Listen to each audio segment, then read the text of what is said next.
or YouTube channel, hosted by the wickedest lords of hell.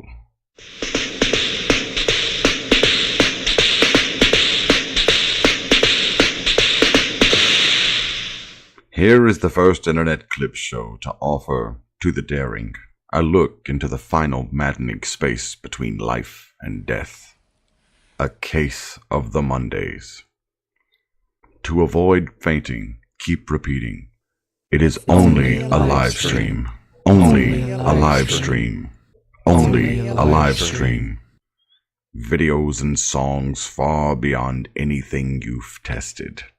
A case of the Mondays.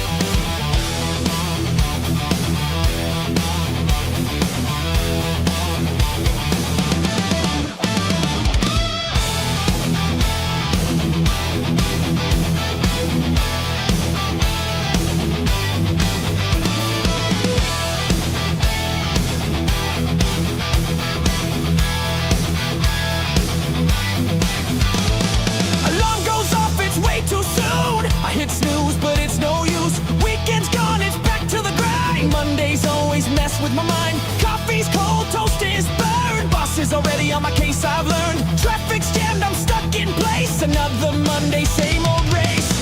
Oh no, here we go again.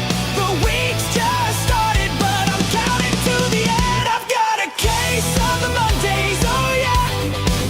You've got a case of the Mondays, oh yeah. We've got a case of the Mondays, oh yeah.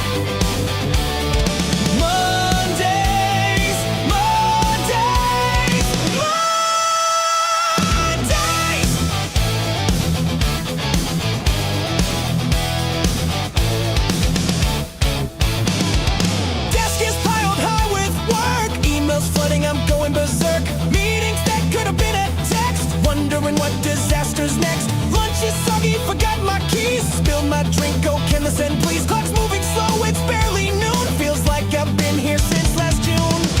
Oh no, here we go again. The week's just started, but I'm counting to the end. I've got a case of the Mondays, oh yeah. You've got a case of the Mondays, oh yeah. We've got a case of the Mondays, oh yeah.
The Mondays. I'm your host, Gene Skinner. Hope you're all having a good night tonight, wherever you are, whenever you are.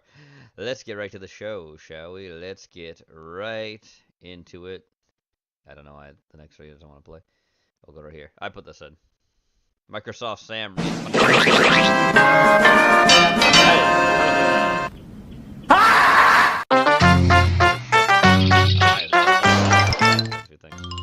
That's Hey better. Garfield, we are going to the farm today. Well, shut my mouth and paint me red. Well, shoot the horse and slap me silly. Now cut that out. Well, stomp on frogs and shove a crowbar up my nose. There are so many great things to do on a farm. Yup. Eating and leaving come to mind. Farms are so dull. Maybe there's something exciting in here.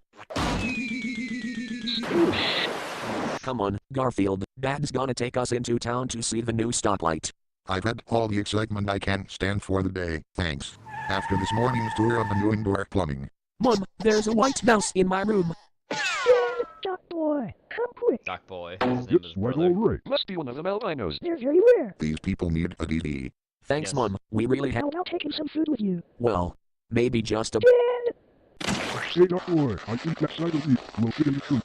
Guess what, Garfield, we are going to the farm today. Fine. Fine. Excuse me while I dress appropriately. If I only had a brain. Stop that.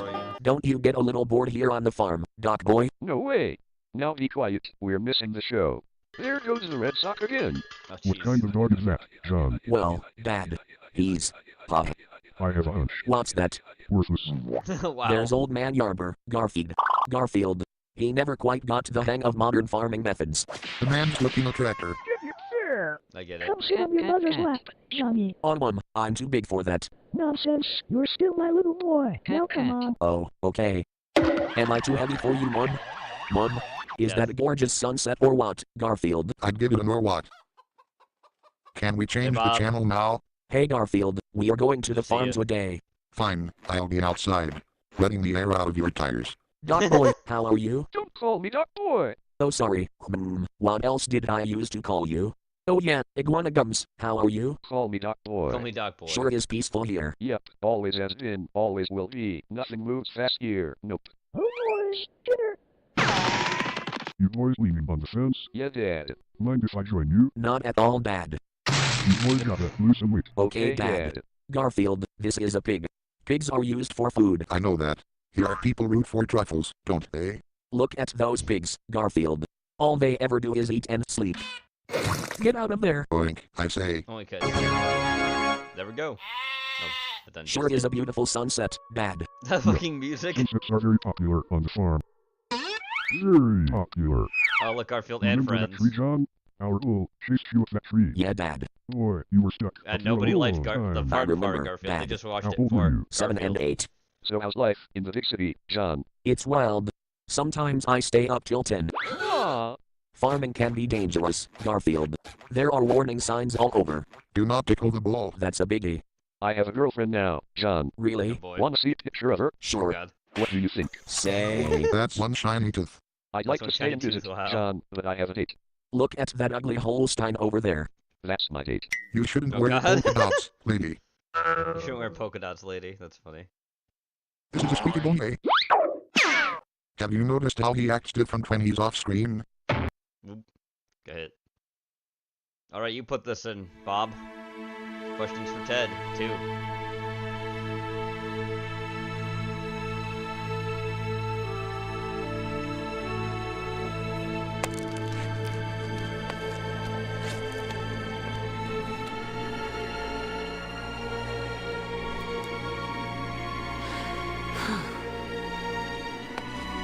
Oh, hi there, Raymond. Oh, wait. It's cold outside. It's gonna be like fucking 9 degrees out tonight. Fuck that.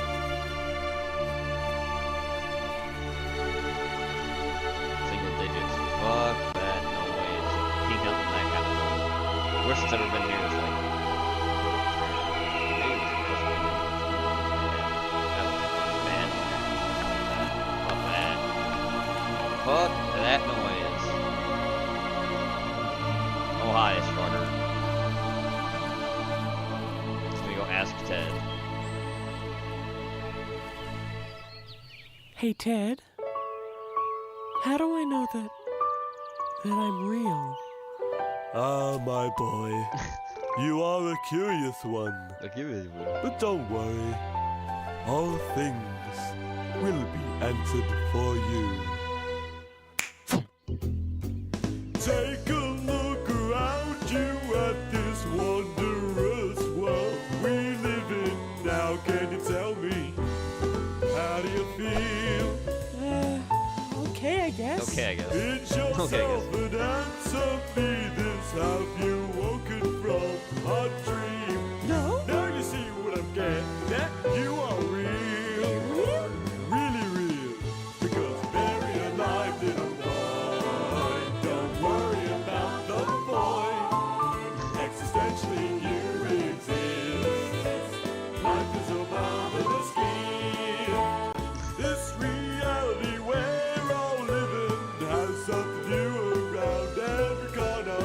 All you gotta remember is you're a cartoon, you don't You're a cartoon, you don't exist. You're a cartoon, you don't exist. You're a cartoon, you don't exist.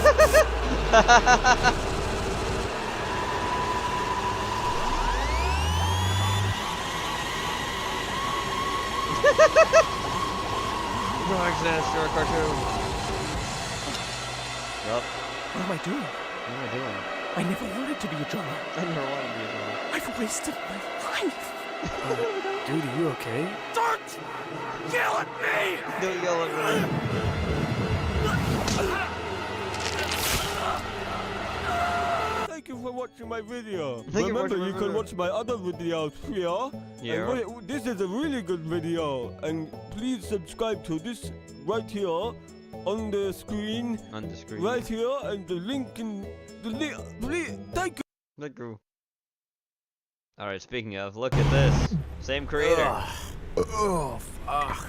You said this one in, Damo, Robin. how good's the bus? Yeah, it's good. Yeah, I love it, man. Riding on the bus is sick. Hey, IR. Got Good the to see you. best seat in the house and everything back of the bus, man. Also, Good. how Comfy funny is riding on the the bus. time of the video, Robin? It's Wheels go 420. round. What's that Funny. song again? Wheels Funny on number. the bus or whatever? You know that one? Yeah, I think I heard that before. We should fully come up with our own version of that. I bet the people that came up with that back in the day were like in a heaps good mood, just like you and I are right now.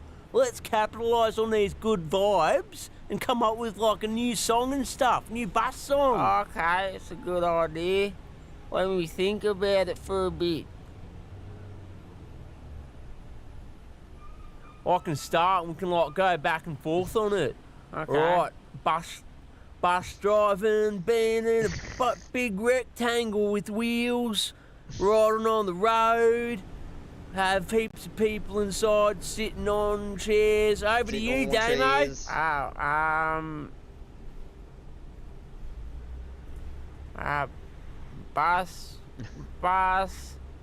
Bus what? Bus life. Boss laugh. Alright, you're not giving me much here, Damo, but I'll try to work with it. Let's see, when the chips are down, getting on the bus, gets you around, yeah. Well, shut the fuck up, man. You're pissing off everyone on the bus. Oh, you're just annoyed that we're coming up with the next bloody Waltz and Matilda over here and you're not involved. No, actually, you're just being really annoying, mate. Oh, yeah, well, you Really try annoying. to come up with a song then. You try. I bet you can't. try. All right, yeah, I'll do it. You're a fucking idiot, fucking ice addicted, fuckhead, drop kicked arrows, Oh, yeah, didn't pay okay. attention at school. Oh, you're so funny. How about this for you? I lay bricks for a living. I'm a fucking idiot. I don't lay bricks, you fuckhead. I'm a carpenter. I fucking ride around on a flying carpet On like a flying fucking carpet. Aladdin and shit. Oh, you're a fucking idiot. Nah, you are, you fucking dumb cunt. Excuse me, there's kids on this bus. Stop swearing, please. Oh, shut up, you old bitch. What the fuck is wrong with you, man? Don't you dare call her that. If you can't handle the fire, get out of the kitchen. That doesn't even make sense, you fucking idiot. Hey, you don't make sense, you bricklaying, stupid, Shut the dumb fuck up, bricklaying, idiot. stupid, Get off the dumb. bus. I'm not going off. Get off the Get bus off already. bus. No one wants to Get hear off you, the man. bus, fuckhead. No one wants to Wait, fucking wait, hear you. wait, You stop. think Wait, about wait, no, stop. Stop. What are we What doing? about this for a song? About this? People on the bus, people united, riding to a new destination. We don't know where we're going, still we ride on. We're all from different places. Because of locations. Around Maybe around we're better. small, maybe we're big, maybe we're all different colours and ages. Still, we have something in common. We're all riding on the bus. We're all riding the bus. Riding on a bus. Riding on a bus. Riding all together. Riding on a bus. Riding on a bus. Riding all together. Riding on a bus. Riding on a bus. We're riding all together. How was that? Yeah, no, it's good, man. Yeah, That was no, good, it's good. man. Yeah, no, yeah. I'm not crying or anything. No, yeah, that was good. That was awesome, man. That was the best thing I've ever heard. Yeah. Thanks for that, Ramen.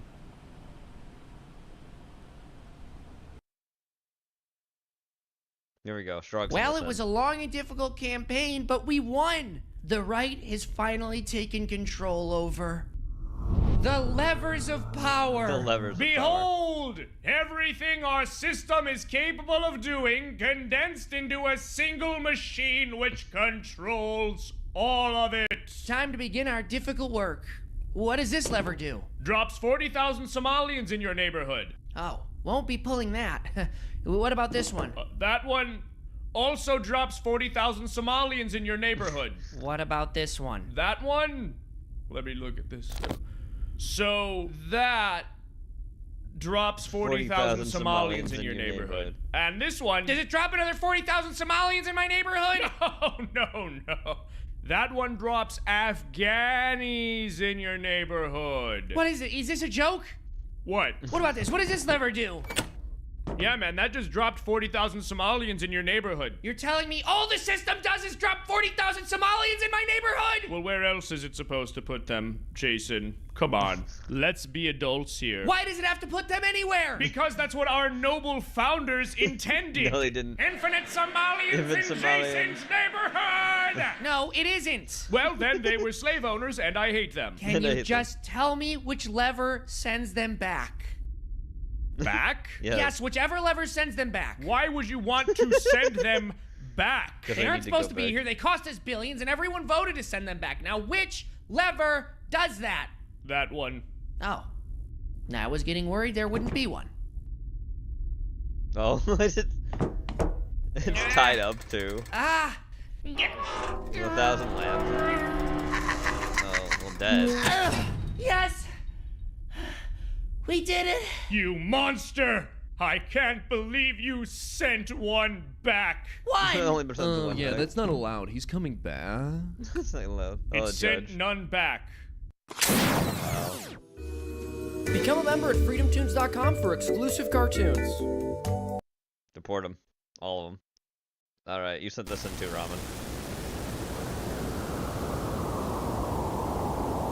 Here we go. There, Stuart. Oh, Worry not, the things will penguins. improve. We will find a solution, as we always do. Even in the coldest of winters, a path forward always reveals itself.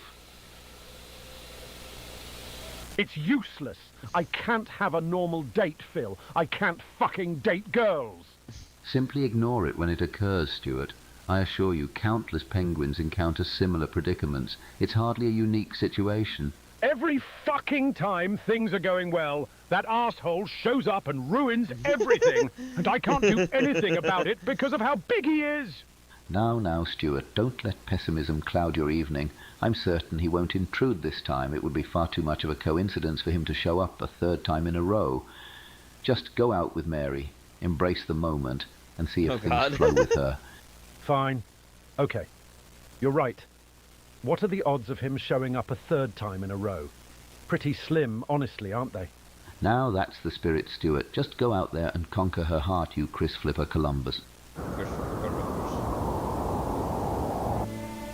Well, look who decided to show up. Titties. You're late, Stuart. Oh, hey, Mary, you're looking... nice. Sorry, I'm late. It's okay, silly. I got some special plans for us this evening, if you know what I mean. Wait, really? I mean, yeah, cool. That sounds... At last. A female. Oh, Fuck jeez. not again. Please, no. A rare and fleeting opportunity for this young penguin. Is that David Attenborough narrating you? But his inexperience betrays him. Oh, Oh my jeez. god, that's so embarrassing. There is much he has yet to learn in the unforgiving don't go. dynamics of Antarctic Go courtship. narrate someone else, you piece of sh... Thanks, David Oh dear, Attenborough. we must find a way to put a stop to this. Poor Stuart. I wish there was something I could do. Public library. If I'm being narrated by British narrator syndrome. Sir Attenborough, won't you kindly refrain from narrating my life again and again? Please, Sir Attenborough, I'm begging you now, won't you take your narrations and kindly back down? Your words are poetic, your tone world class, but you're single-handedly ruining my chance to get ass. To get ass. Your words might be wise, your tone quite Hard and refined, rare. but you're scaring away the dates I'm hoping to find. They think I'm God, some no, it's a loser, megaphone. and it's all your fault.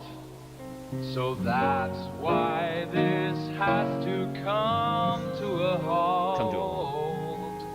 So please, won't you stop narrating me? Stop doing it. Stop narrating my life, Sir Attenborough. Wait, yeah, David's still alive, right? And Richard's the one that's dead? That's the guy who was the guy in Jurassic Park. Right? The doctor in Jurassic Park. That's Richard. I devised a plan, Stuart. I think actually, a way to is stop David him once and older for than all. Richard was? Phil, I don't it's remember over. now. You can't defeat him. Nobody can. Stuart, we're gonna narrate the shit out of that motherfucker. Narrate? Him? Phil, you're a fucking genius. Yeah, oh, gonna go ahead. Gonna go to Britain. So you're sure this person you found knows Attenborough's whereabouts? Sounds like a scam to me. Relax, Stuart. I've got this all under control. I found him on a very reputable platform. For the love of God, tell me you haven't been using... Craigslist. Really? Jesus, I hope you don't get us killed. Worry not, Stuart. I possess something no English citizen can resist. I shall offer it in exchange for information, and they will comply, rest assured. Well, this looks like the right place. Oi, Phil, innit? Oi, innit? Got the goods, have ya? Let's have a look, then. Not so fast, mate. Info first. Blimey, someone's got a temper. Okay. Info first. No need to ruffle your feathers, mate. Where is he usually at this time of the day? Get this. Every day at 5 o'clock, Sir Attenborough sits by Big Ben, feeding the birds and drinking his Earl Grey. Like clockwork, he is. Sounds like the truth, to be honest. I can surely buy that. All right, here you go, chap. Fish and chips. Me favourite. This is deeply racist. Off we go, Stuart, or we won't make it in time. Okay, look, it's Ben. Oh, I get it, because it's the clock. I got Big Ben. Oh, there I he get is. it. Here we see the elusive British broadcaster foraging for crumbs to lure his prey. Not only a rare sight, but a fascinating specimen indeed. During the show of his Jesus. life. Phil is coming our way. Narrate! Keep narrating! Notice the stiff David is still alive. He'll be truly a 100 creature of unyielding determination. Fight's working! Keep going, Phil! See how the predator stalks its target, every step deliberate, every breath ominous. God damn it! Die, demon, die! And now the predator locks eyes with its prey, calculating its next move.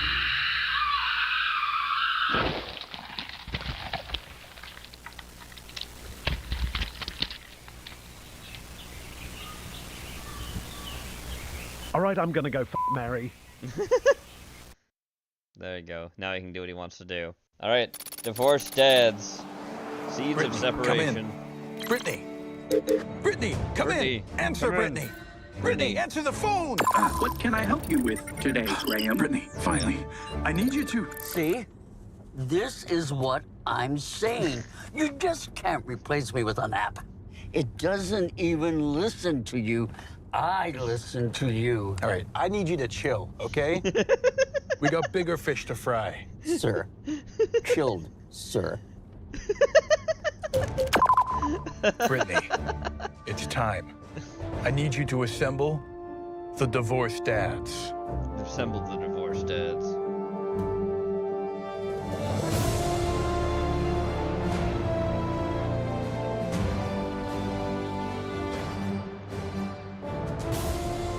Pick up your feet. You're schlepping. Let's go. We're gonna be late. Oh, sir. Come on. Yes. Oh, yes, but we paid sir. for the full day. Why did he drop Yes, us off sir. a block away? Yes, sir. Come on, Yes, let's go. yes, sir.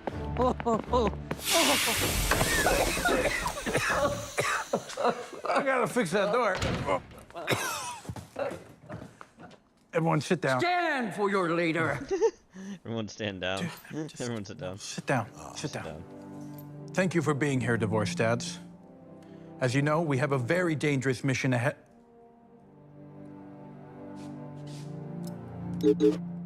Brittany, who are these people? Brittany? David is a Thanos Brittany? believer, wants to call the human Brittany! Well, of course he does. Brittany, answer me! Answer me, you piece of shit headphone! Hi, Graham. These are the only divorced dad heroes available. They are the Incredible Bulk. The Incredible Ability, Bulk. Jesus Christ. Chainsaw. Ability. The more he is filled with shame, the stronger he gets. Fuck, this is not what I want. Yeah. And Depresso. Ability. Really good with a single bullet. Yo, yo, yo, hey, hey, hey. Sorry. Don't do that here, man. Come on. All right, here's the situation. The supervillain known as the Exterminator has entered our solar system. When she lands, she will plant a seed of separation. Oh, shit. Splitting our world in two. I'm sorry, are you eating chips right now? Classic cheddar, you want some? Question, will there be any shame involved? Preferably deep-seated. Does this mean nothing to you guys? Seriously, all right? I'm gonna lose half of everything, half. Does that mean nothing to you? Doesn't mean much to me. But then again, nothing really does these days. Wait, what do you mean you're gonna lose half of everything? Sounds to me like you want us to beat up your ex. Yeah? No. Okay, we are gonna lose half of everything, all right? We, the collective, all of us, gone, 50%, poof! Poof. I mean, what's half of nothing? Right? Jesus. Put down the gun. Dude, I don't know who you are, and you just suck the vibe out the room. Where the fuck's my medicine? Here's the thing. This isn't just for me. This is for all divorced dads out there who need our help. If we can defeat the Exterminator, we can prove to them that there's still hope. There's still a future for us. Is he hitting his chest plate like where fucking Starkist is? Which is why I brought a secret weapon. Alfredo? Alfredo. Just give me the suitcase, man.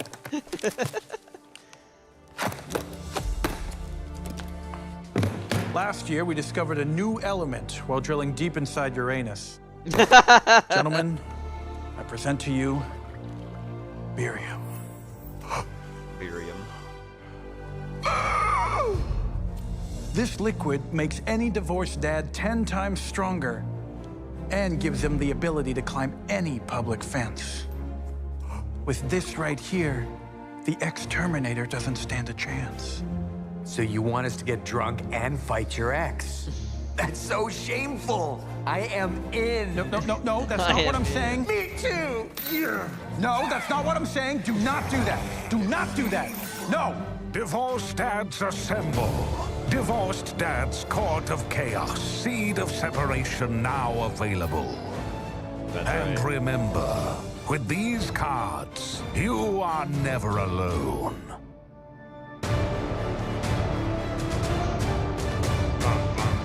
Thanks for that, Strug. Are we ready for going to Not yet. Guys, Oh, jeez. I'm starting to feel a whole lot better now. St. Pete's by Seriously, Oktoberfest is next. these cards are all that I have. His face. Don't give Depresso any more barium, okay? No, I'm serious. His gun doesn't have a safety. His gun doesn't have a safety.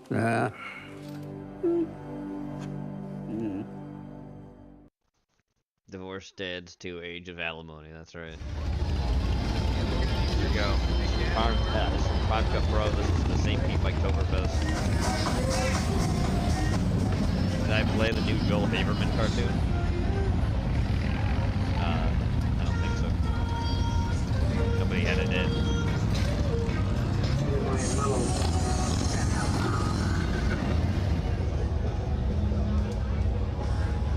You know, he had a new one out.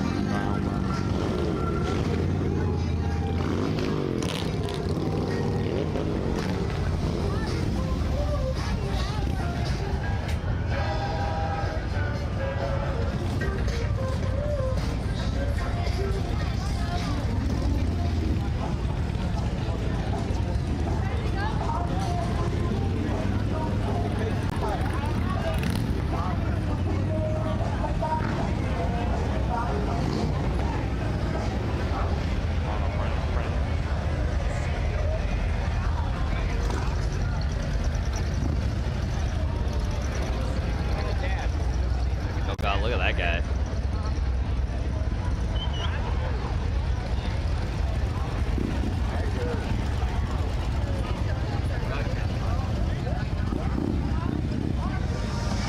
Oh god, there's little Grogu. Look at that fucking thing.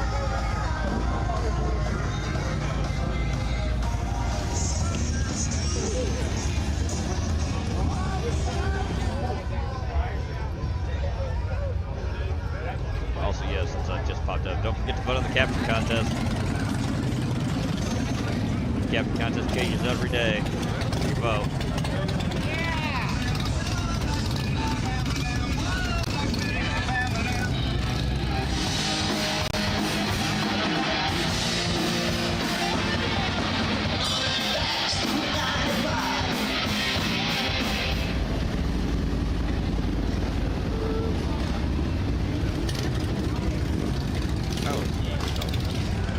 That's a copper, look at that thing.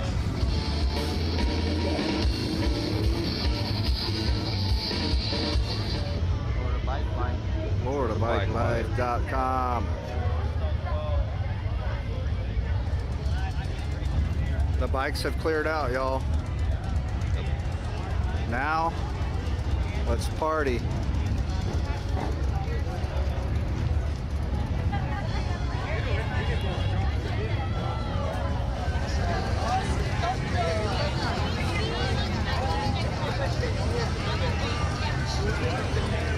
Oh, hi Victor, good to see you.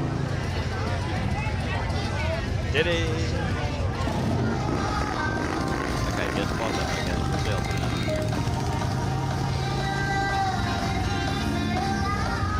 Can we get you on the other side of the bike in the sun?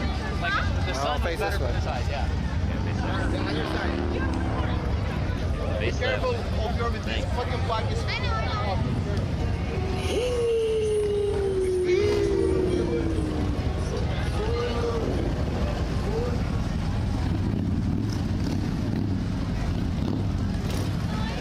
So, are you the Noted. tallest dancer in Florida? Probably. Can I ask you how tall you are? 6'2". 6'2"? Oh, God. All right, how tall are you with the heels on? With these ones, these are probably like 4 inches. So like 6'7". 6'6". Dang. Can I get a picture of you? Can I get a photo? Oh boy. She is Alright. lanky. I want to get the American flag.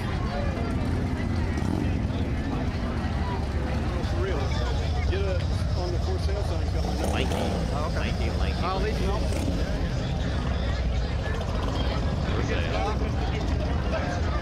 All right, guys, if you want this bike, call this guy. He'll take 10. I will take that. It's a firm. Well, I'll take 10. Okay. That's a lie. That's not really that. 16K? Yeah, 16. Oh, She's badass. The tune that I got on that bike is perfect for that bike. What year is it? 06, first gen fuel injection they ever did on an 88, and they got it right with that bike. All right, so we got a presentation here, and I'm going to try to find. How are you? Who loves the United States of America? Woo! Yeah. I served in the military for 27 years. When I got out, I started a thing called Brave Bull Rescue. We rescue and evacuate American citizens from war zones, natural disasters, hostages, kidnappings. We worked Afghanistan, Ukraine, Sudan, Russia, Gaza, Israel, all over. As of this week, we've done 799 missions, 8,400 American citizens just like you.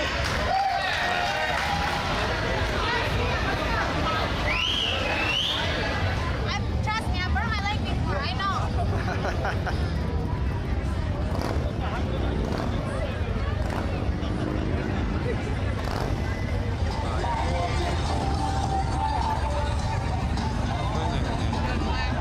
It's been a great St. Pete Bike Fest.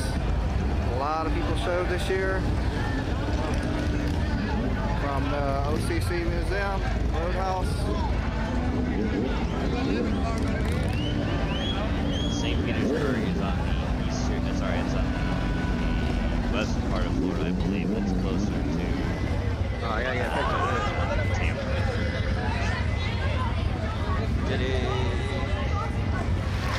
My good friend Bert King from Bert's Barracuda hooked us up. We have a little video. I'm going to tell you a little story about a kid from Detroit who got kidnapped by the Russians. He's the first American victim of war crimes alive since World War II. Who has kids? Who has kids? Raise your hands.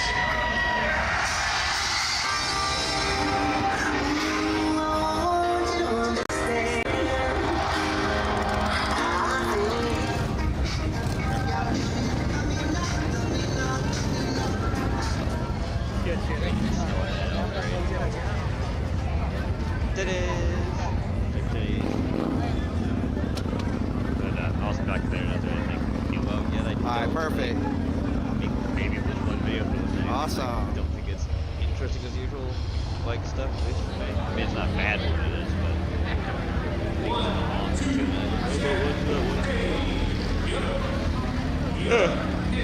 I think it was the Okeechobee. Alright, OCC Roadhouse Museum, welcome to St. Pete Bike Fest 2025, and of course, our lovely ladies from the Rain and Oz Club have graced us this afternoon with their presence. Line them up one at a time. Try to get 1, 2, 3, 4, 5, 6, 7, 8, 9, 10, 11, 12. Oh, there's Flanky one. Oh, geez.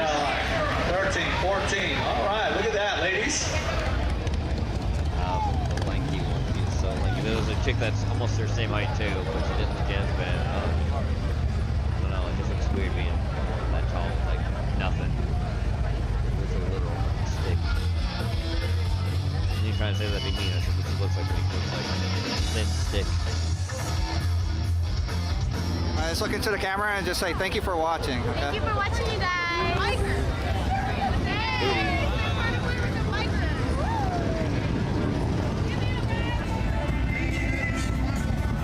That's one of those power strikes there. Almost looks like a snowmobile.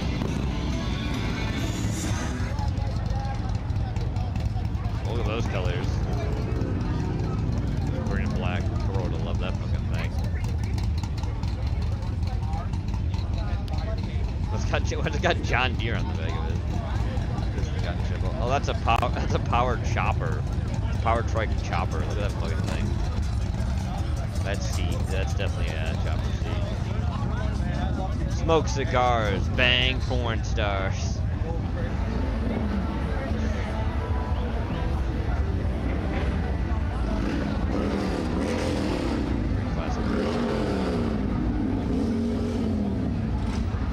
Anybody can enter. Guinness World Record largest motorcycle.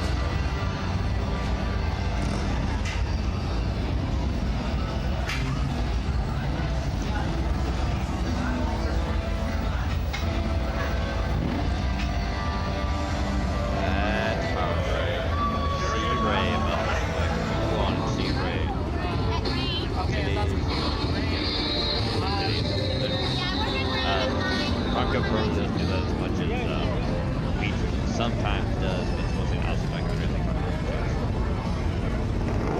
I'll do it a little bit, but not as much.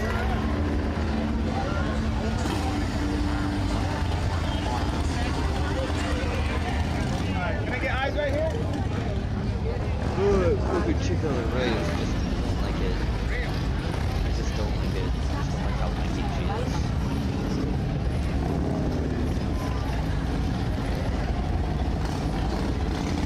Wow, they said it. They explained their thought anyway.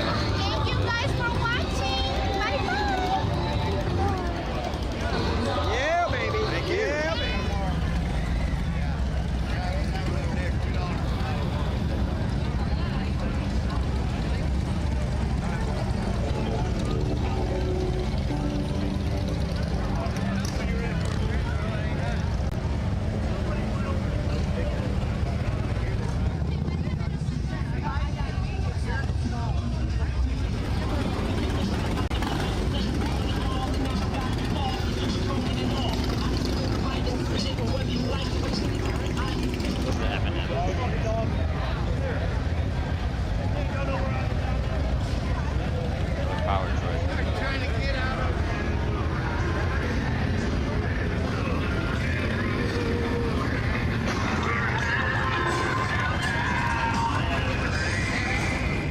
There you go, baby. Eyes on. That's it. Perfect. Right there. Right there. That's it. Little bend. Little bend. More bend. There you go. There you go.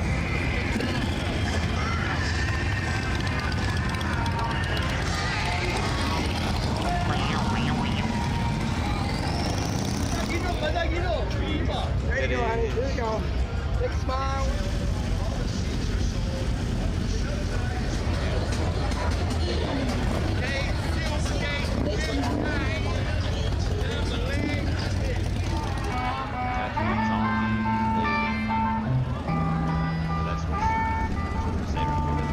Can I get one more picture of you leaning over the bike this way? Right here. No, no, no. Stand right here. Face me, all right? Yeah. No, face me. All right. All right, perfect. He has a fucking Playboy tattoo on his fucking cheek. I just saw that. Yeah. Hey, we'll see you at Bike Week, buddy. Yep. What the fuck that's is right, this guy's Town, outfit? yeah. Don't fuck up with this.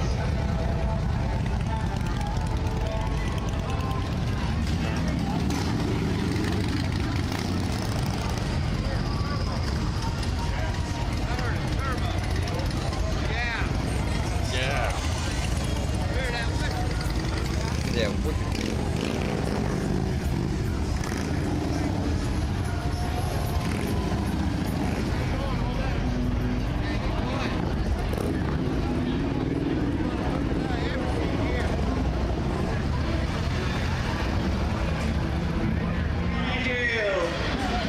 First place winner, Miss Fiji. Go ahead and step forward. Second place is going to Miss Rushlana. Third place is going to Miss Cleo. okay. We didn't get to see her in the end. Astrologs and listen, it says Bioshock 1970s horror movie. Preview coming soon. I'm terrified.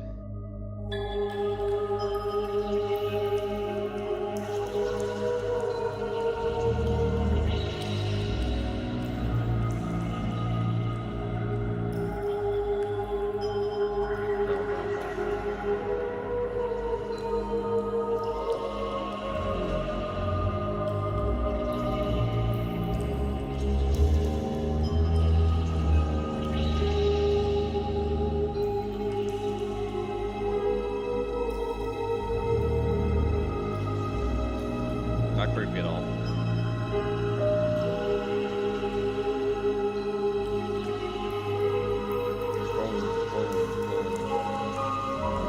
They're dirty.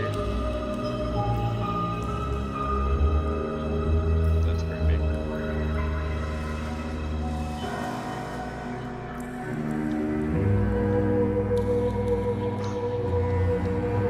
It looks like Dr. Robotnik crossed with fucking like Stalin.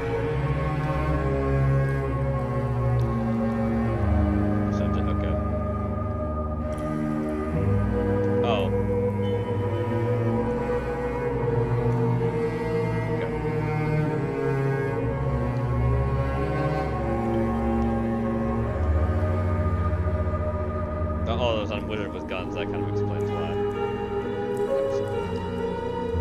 Just to be sure it was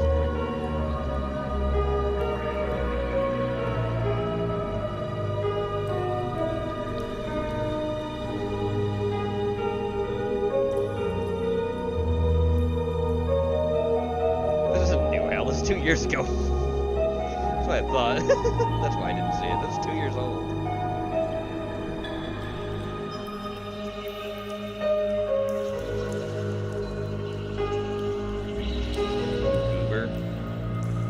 I'll put it in just for you, buddy.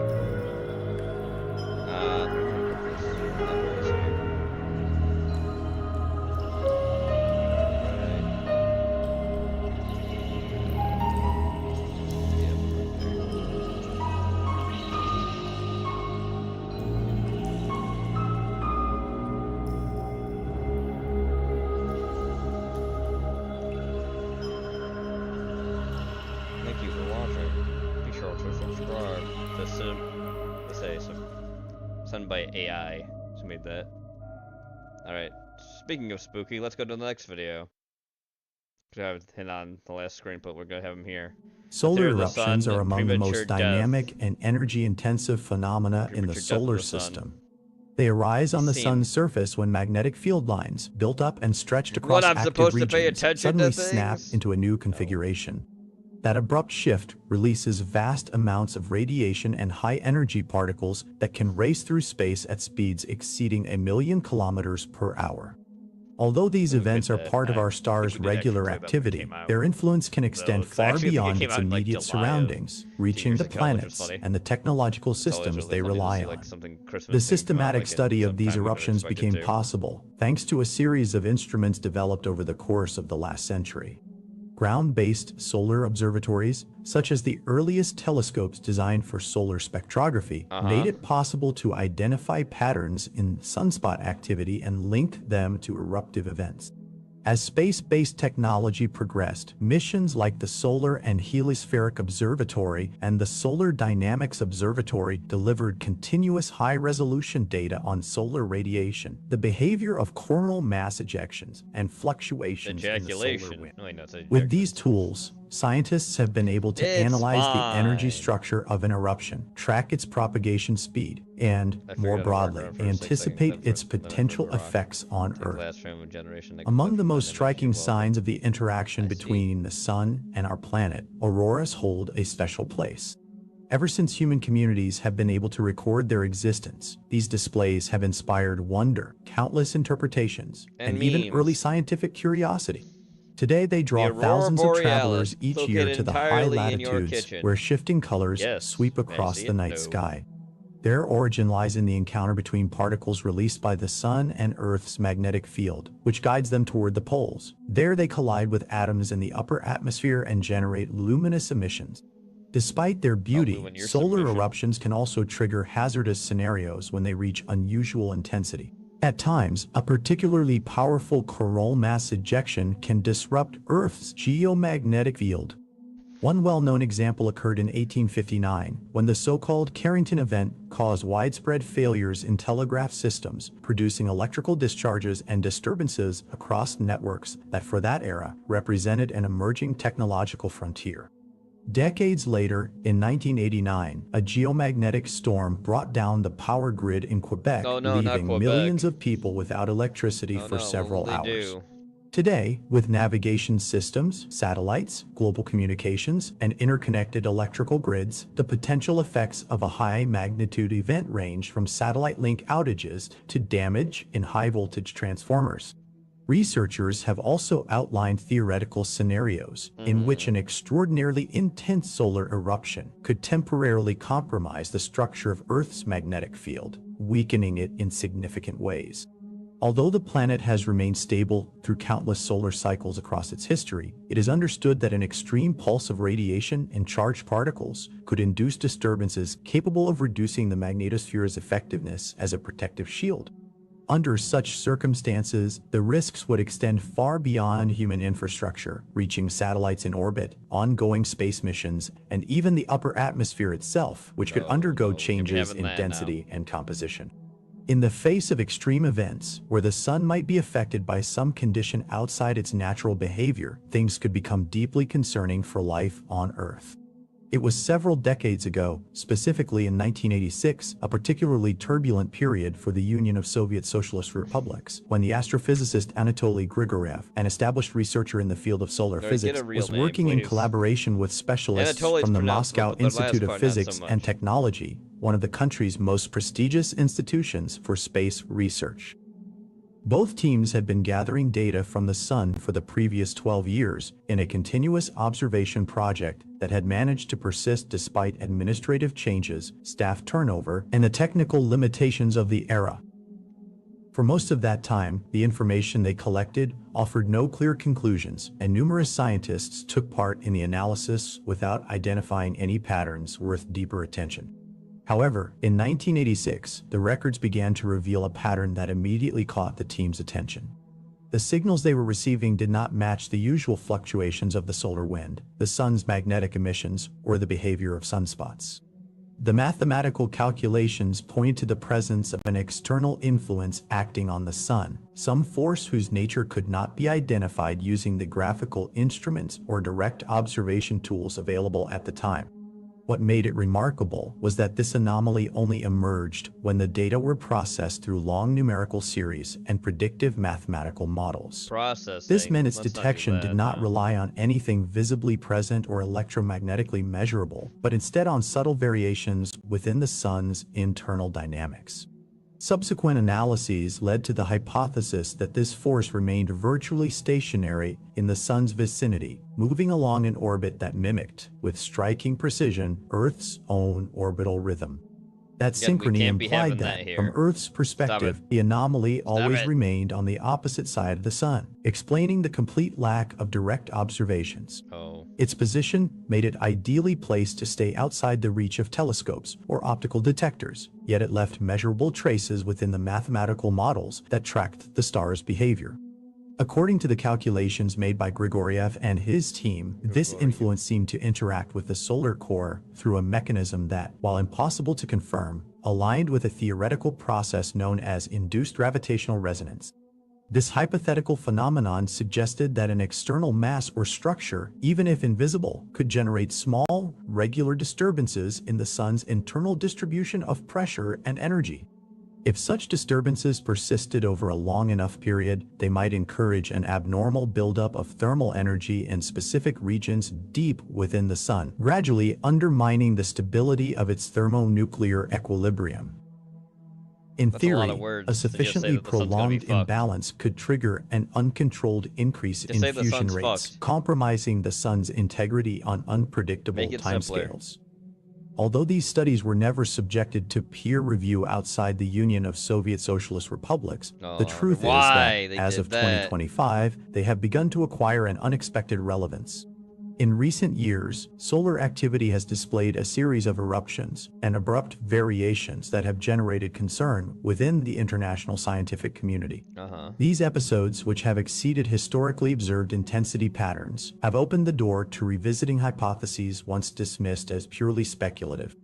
In light of these developments, several spokespeople from both the National Aeronautics and Space Administration and various European space agencies have begun publicly referencing the theory of induced gravitational resonance as a possible framework for interpreting the sun's recent behavior. While there is still no consensus regarding its plausibility, the mere fact that institutions known for their scientific rigor are willing to examine it suggests that the phenomenon now being observed demands broader explanations than those traditionally accepted. Within this context, several researchers have revisited the old calculations produced by the Soviet scientists, suggesting that, despite their preliminary nature and the technical limitations of the era, they may point toward a particularly unsettling projection. According to this interpretation, the involvement of the external force described in 1986 could be accelerating internal processes that, if confirmed, would significantly alter current estimates of the sun's remaining lifespan. The scenario that some models have begun to explore no longer speaks of hundreds of thousands of years before a terminal instability event, but rather of a far shorter horizon, potentially falling within the span of just a few decades. Okay.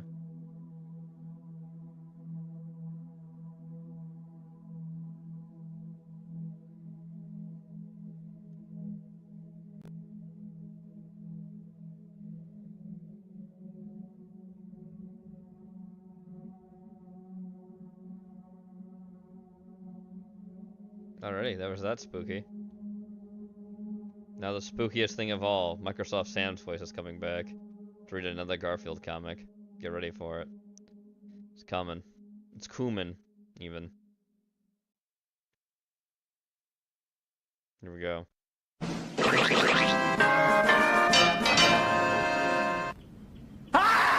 Ah!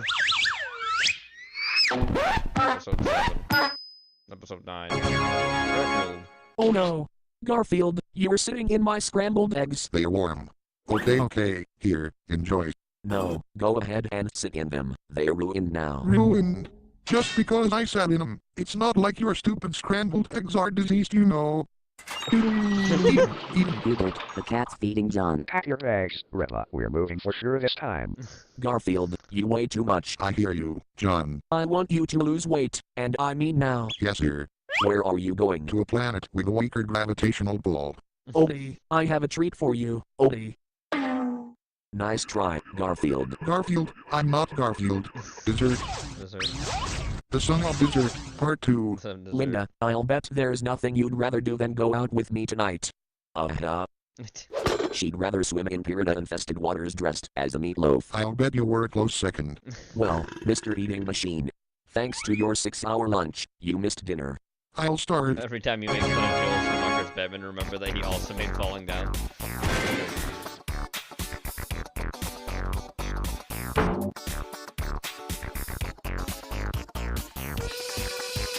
Alright, what are you doing? At the moment, making you nuts. Growl. I need a snack. A big snack. A huge snack. A great big huge Mama Fontaine snack. Grape. I swear I'll never understand that boy. Have you heard the strange ghostly sounds around this house lately? And every time you make fun of Joel Schumacher's Batman, remember that besides Falling Down, he also made every now and then The you get a Lost mean one. Boys. Our toaster is possessed by an evil spirit. You think I'm nuts, don't Oh god, you? I forgot he made say Elmo's You'll Fire have to and pardon 8 me millimeter. while I slowly back well, away technically to what he I deem to be a safe made distance. Phone Booth Garfield, afterwards. our toaster is possessed by an evil And spirit. that movie was technically a script I from wasn't somebody sure of else it that he made before, into a but I movie. am now. And why, pray tell, is that? It spit poppy seeds all over me. You look like a giant gummy roll. Hello, thanks appliance repair. I have a toaster possessed by an evil spirit. Can you come and take a look at it? He hung up on me. No, I think the toaster cut the phone line. What does one do with a toaster that's possessed? Unplug it, stupid. Snake, snake, snake. John, it's a stick. That was scary. You are scary. Here comes the monster of the sidewalk. Knock knock. Don't answer that. Problem solved. Oh, don't sneak up behind me like that. Okay. Fresh fruit and vegetables. Fresh fruit and vegetables. Vegan zombie. Vegan zombie. No, you can't make me. Get into your coffin, young man. Teenage Dracula. Teenage Gun Dracula. time. Followed by some quiet ice cream time. It's that time of the year again. Look, old At dawn, Garfield. we cats become bewitched. Our eyes turn blood red. Our fangs grow. And our hair stands up. Not to mention longer claws. That's Give a right, shit of Doc. himself. He screamed, turned white, and passed out. Oh look, it's Old Lehman too. Loved your eye. The paper says there's a monster movie on TV. I'll go see if it's any good. I'll make the popcorn. Garfield. Blob.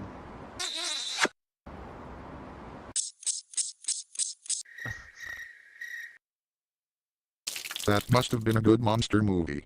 I can't sleep, Garfield. I think there's a monster in my closet. I heard him scream. He no doubt saw your wardrobe. And just, what are you? I'm a ghost. I'm cold, so I'm wearing a quilt instead of a sheet. Lost the passion of? 2 more months until retirement, and it's the Bahamas, baby. This is Bahamas.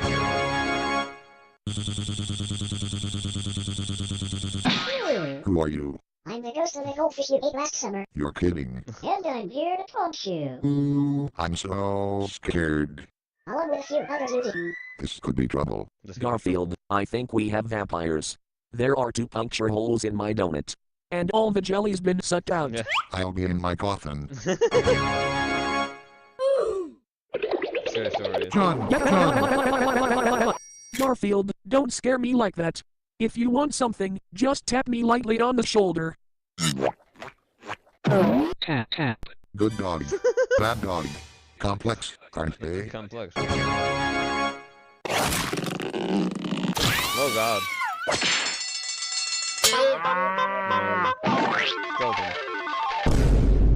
If you think you're psyching me out, you're mistaken. Oh, right. Not the scariest ghost movie I've ever seen.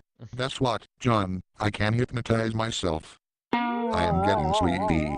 Very sleepy. The amazing Garfield.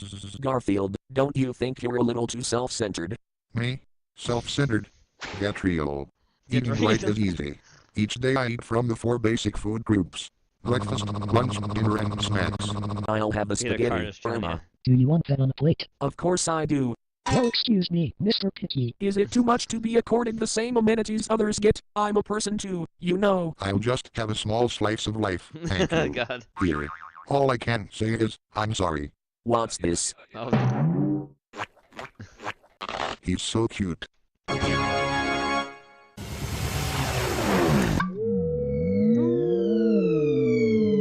What's that sound? What sound? What sound? That eerie low lament of some lifeless demon bent on entering our house and dragging us into the dark night. Now what's that sound? Oh, shut up.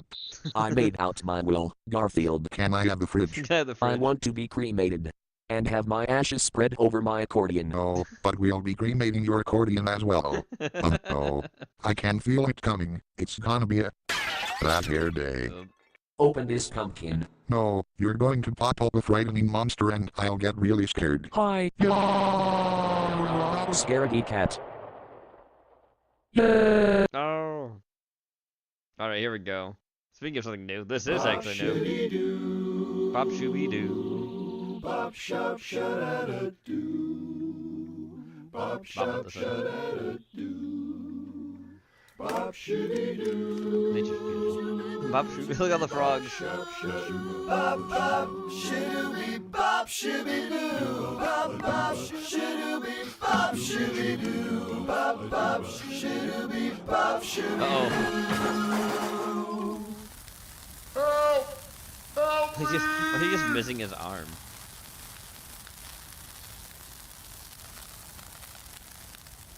Shoobity bop, shoobity doo, doo-waddy doo, shoobity doo, shoobity bop, shoobity doo, doo-waddy doo, shoobity doo, shoobity bop, shoobity doo, shoobity doo-waddy doo-waddy doo-waddy, shoobity bop, shoobity bop, shoobity doo-waddy doo-waddy doo-waddy, shoobity bop, shoobity bop, shoobity doo-waddy doo-waddy doo-waddy, shoobity bop. Shoobity bop, shoobity doo-waddy, shoobity doo-waddy, shoobity bop, shoobity bop, shoobity bop, bop, bop, bop, bop, bop, bop, shoobity bop, shoobity doo-waddy, doo-waddy, shoobity bop. Yeah, I don't know. I forget who it was. If it was Ramen or Strog or somebody posted the fact of like the Minute Hours whole thing now is he's like doing this weird kind of like ARG kind of thing, which is like God is a gamer. It's very interesting, I guess, but I don't know. I thought he was supposed to be getting like a professional thing or something, and now it's that. I don't understand. But hey, Ramen, you sent this in.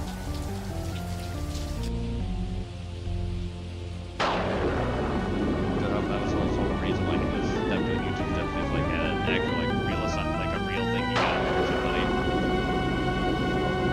Night of the Boostless Beast. I'll drink to that. Scared that young couple. Oh my God, it was so funny. I know. I've never seen someone get out of their bed so fast. Totally. I feel like it wasn't as scary as it was last year. You shouldn't be so hard on yourselves. We all have our so-so years. Mummy hasn't done jack the past couple Halloweens, but he's always at Drax November 1st, partying like he raised the dead. Yeah. It's the Invisible Man. Hey, can you grab my phone? It's in the cup holder. Sure. It's Drac. Let me talk to him. Hello? Hello, Wolfman. Hello, I Wolfman. assume you are on your way. Yep. I got Frankie and Inviso with me. We're heading your way Oh, now. Frankenstein's with them? Excellent. I cannot wait to see you, gentlemen. You remember to bring the liquor with you, correct? Uh-oh. Uh-oh. Uh-oh. Forgot. Yes. Yes, it's all right here. Perfect. I will be seeing you soon. Ciao. Ciao. Oh, God. What? I forgot the booze. You forgot the booze? Yeah. That was the one thing you were in charge of this year. It slipped my mind. You're the only one that can look normal.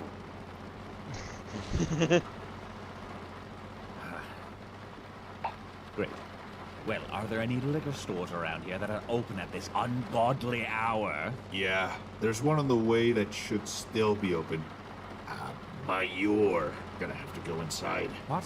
No, I can't. They're gonna need to see my face. I'd have to go wrapped up in bandages. Can't you just turn back? No, doing it. It's a full moon. I can do it.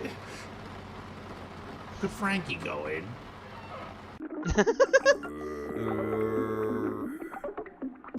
Frankie can't even speak English. They're going to ask him something and he won't even respond. Yeah, he's still around. Let me Okay. see if I can find the channel. Look Because in it's the something glove else now. compartment. It's called, what is it? What is the thing actually called that he does now? Is there a little vial in there? Yes. How much is left? Not much. Oh. Okay, got some human elixir. I could take that and it might buy me enough time to get in and out. Well, I guess it's our best option.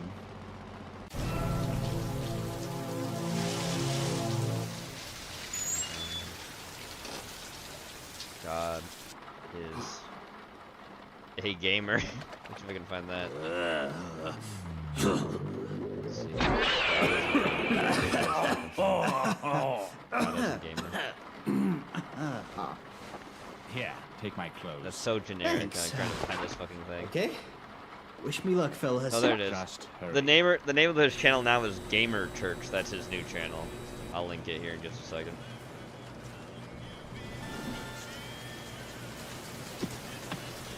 Evening. Evening.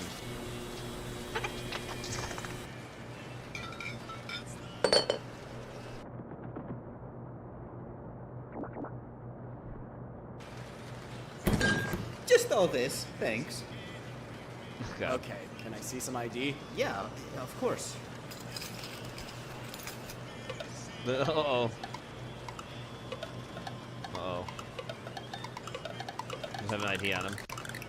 I left my wallet in the car, so I'll be right back. Oh, Jesus.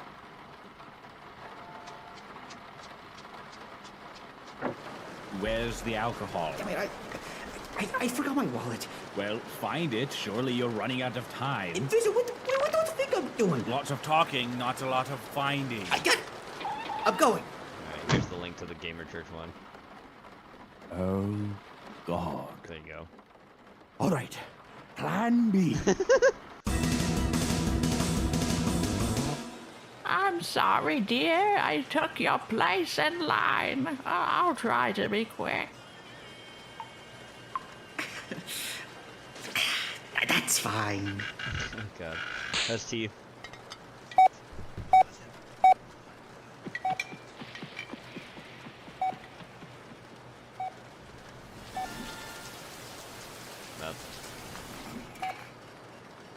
Yeah, nobody's there. Yep.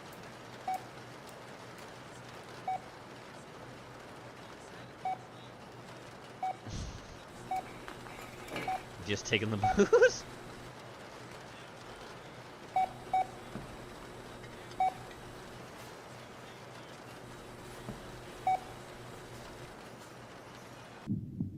Uh-oh. Oh my God! I am so sorry. I can help clean it up. Here, I'll go grab that mop back there.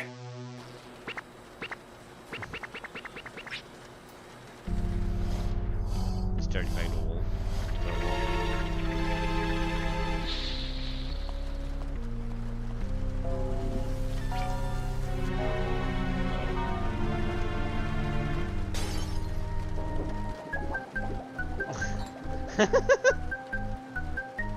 The fuck? Oh, there's Frank.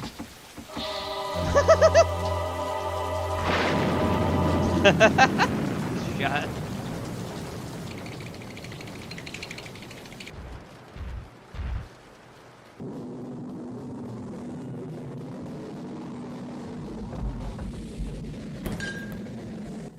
Just this. This basket actually belongs to that guy over there. Hey, friend. Cried. Okay, well, I'm still gonna need to see some ID.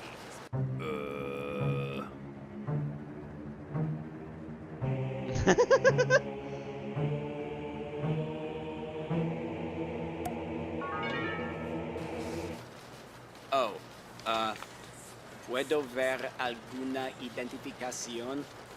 Ya te entendió. Déjame agarrarlo.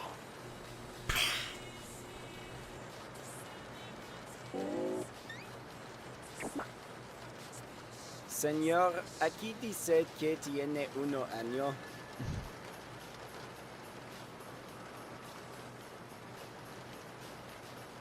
It says you are 1 year old.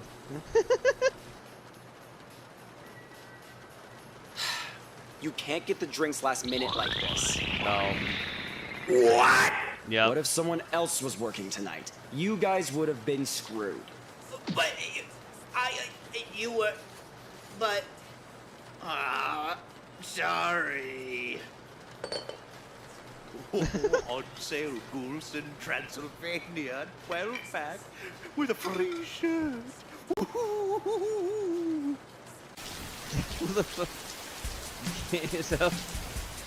So it was somebody that's a monster too. That's funny.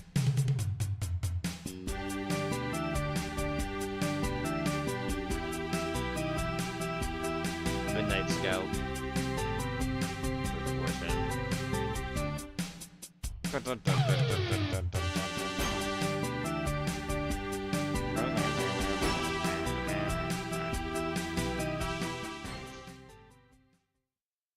All right, next. Oh God. Ariana, Cynthia, thank you for your time. What? So tell me, what was it like being on the Wicked set again? Was it a lot of fun? Why would he bring that up? Why would he bring that up? Did you enjoy singing on the set? No. God. No. It's okay. It's okay. We can get you a... It's okay. Don't touch her. Nope. Don't touch her. I hate it. Don't touch her. Okay. It's okay. It's okay. Must be nice seeing the fans. Okay. You want to wait to do that until the interview's over? No? Okay. Can I offer you a snack? You just, look a little hungry. Not hungry. Okay, no. Okay. Could you mind? Would you please stop doing that until the interview's over? I know I'm supposed to hate it. I know. Okay. Please stop. Please stop doing that. Because it's disturbing me. Please stop doing that until the... Ma'am, security. Security! Okay, next. All right, here you go, Hal. This is for you, buddy. Max, I heard there's a song about me. Why don't you put it on? I'm curious to hear it. I don't think you're going to want to hear it. Max, just put it on. Put the song on. It's not very nice. Max, Are you sure? put it on. I'm sure. Okay. Okay.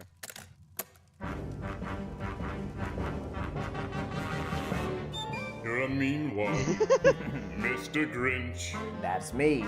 You're a fugly piece of shit. Yes, the website itself looks pretty cool. You bring bendy Looks like straws one to of those Huggers websites. bathrooms It because does. you like the taste of piss, Mr. Grinch. No. No, I don't. Max? I wouldn't suck your dick if it was dipped in honey and could cure cancer. Jesus Christ, who wrote this? Who wrote this song, Max? Also, you have no dick. Stop. Stop the song. I can't. Max? No, I can't. Stop. Just stop the song. Hit stop. It's broken. What's broken? It's jammed. I don't know what you want me to do. Just, like, turn it down. I can't. I'm a dog. Max. You're a dipshit. Mr. Grinch. Okay. Even babies want you dead. Wow. You've never brought home a woman, 'cause you're scared you'll wet the bed, Mr. Grinch. I wish they weren't so good at rhyming. The 3 words that best describe you are as follows, and I quote. Bitch. I'm not. Dumpster. Dumpster. Bitch. Bitch, dumpster, bitch. No. This is not how it goes. I knew they changed it, but I thought it'd be like a key change or maybe like a solo or something. But this is degrading. This hurts. Pretty detailed, yeah. What happened to the alligator part? I actually liked that part. It was kind of funny. It's a crocodile. No, it was an alligator. No, it's crocodile. Was it a crocodile? Yeah, no, yeah, it's seasick crocodile. Yeah. Seasick crocodile. Oh, hi, You're Porky. Poor, Mr. Hello. Grinch. They didn't leave a stone unturned. You can't afford the bus. Lower middle class, You're maybe. deathly allergic to tree nuts, and your exact address is this, Wow. Mr. Grinch. No. I don't. 1482 Mount Crumpet Boulevard. Mount Crumpet Holy Boulevard. Whoville, Michigan. Whoville, That's my Michigan. address. What are you Imagine gonna it do? being in Michigan. I mailed your bitch ass a bag of nuts. This is a song that kids sing? Every year they sing this, like around the Christmas tree. Yeah. A song that says yeah. bitch. It has said bitch like 3 times. Yeah, that's too much. Yeah, that's too much. They know I gave the presents back, right? Like at the end of the movie, I gave them back. They I'm know a that, good right? guy now. I go to church. I go to church. I believe you. Oh, there's the I solo. believe you. There's the solo. Actually, a really cool solo. Wow. Shame about the rest of the song. Shame about the It's rest of just a dress that you are inbred, Fuck. Mr. Grinch. This feels bad. You don't know how to read. Really bad. I cannot stress enough how much you love to shut down P, Mr. Grinch. Sounded like Tom Waits for a second there. A little bit. According to an anonymous poll with a sample size of over 3,000 Who's who were asked to rank you on a scale from 1 to 100 based on traits such as likability, general odor, General odor. The highest number we got was 3. Was 3. What's wrong, Mr. Grinch? You ever feel like no matter how hard you try, people will always see you as your past self, just does this one thing, one unchangeable thing. Oh shit, just got real. Yeah. I guess no matter what, I'll always be a big green monster. I mean, you are the Grinch, so that tracks. I thought you were gray. I thought you were great. No, I'm green. Well, he's a dog. He's colorblind. You didn't know that? Oh, dog. Yeah. Oh, That's oh right. right, dog. He's saying black and white. I love you, Mr. Grinch. The turn. I love you too, Max. Aw. Merry Christmas. Merry Christmas. Merry Christmas. Merry Christmas.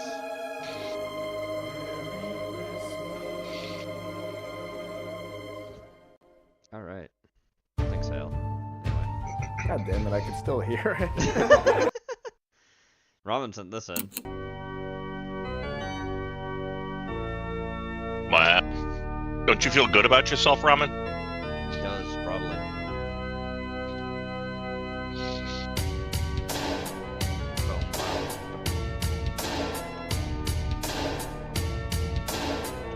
C2J1B. More like bored of Canada, if you know what I'm saying. Hey, I didn't think it was that bad. Come on. We were just It's not for getting me. into it. I don't know. What do you want for nothing? Samus.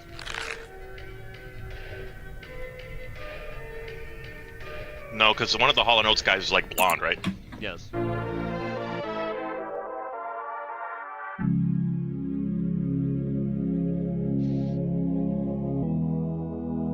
The one guy does. They look like they both look like the one guy in Hall & Oates. Yes.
Oh. It's the 70s.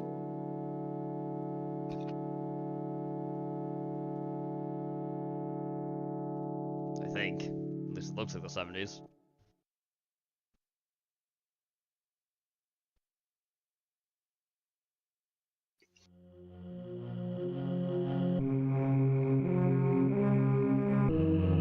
For M.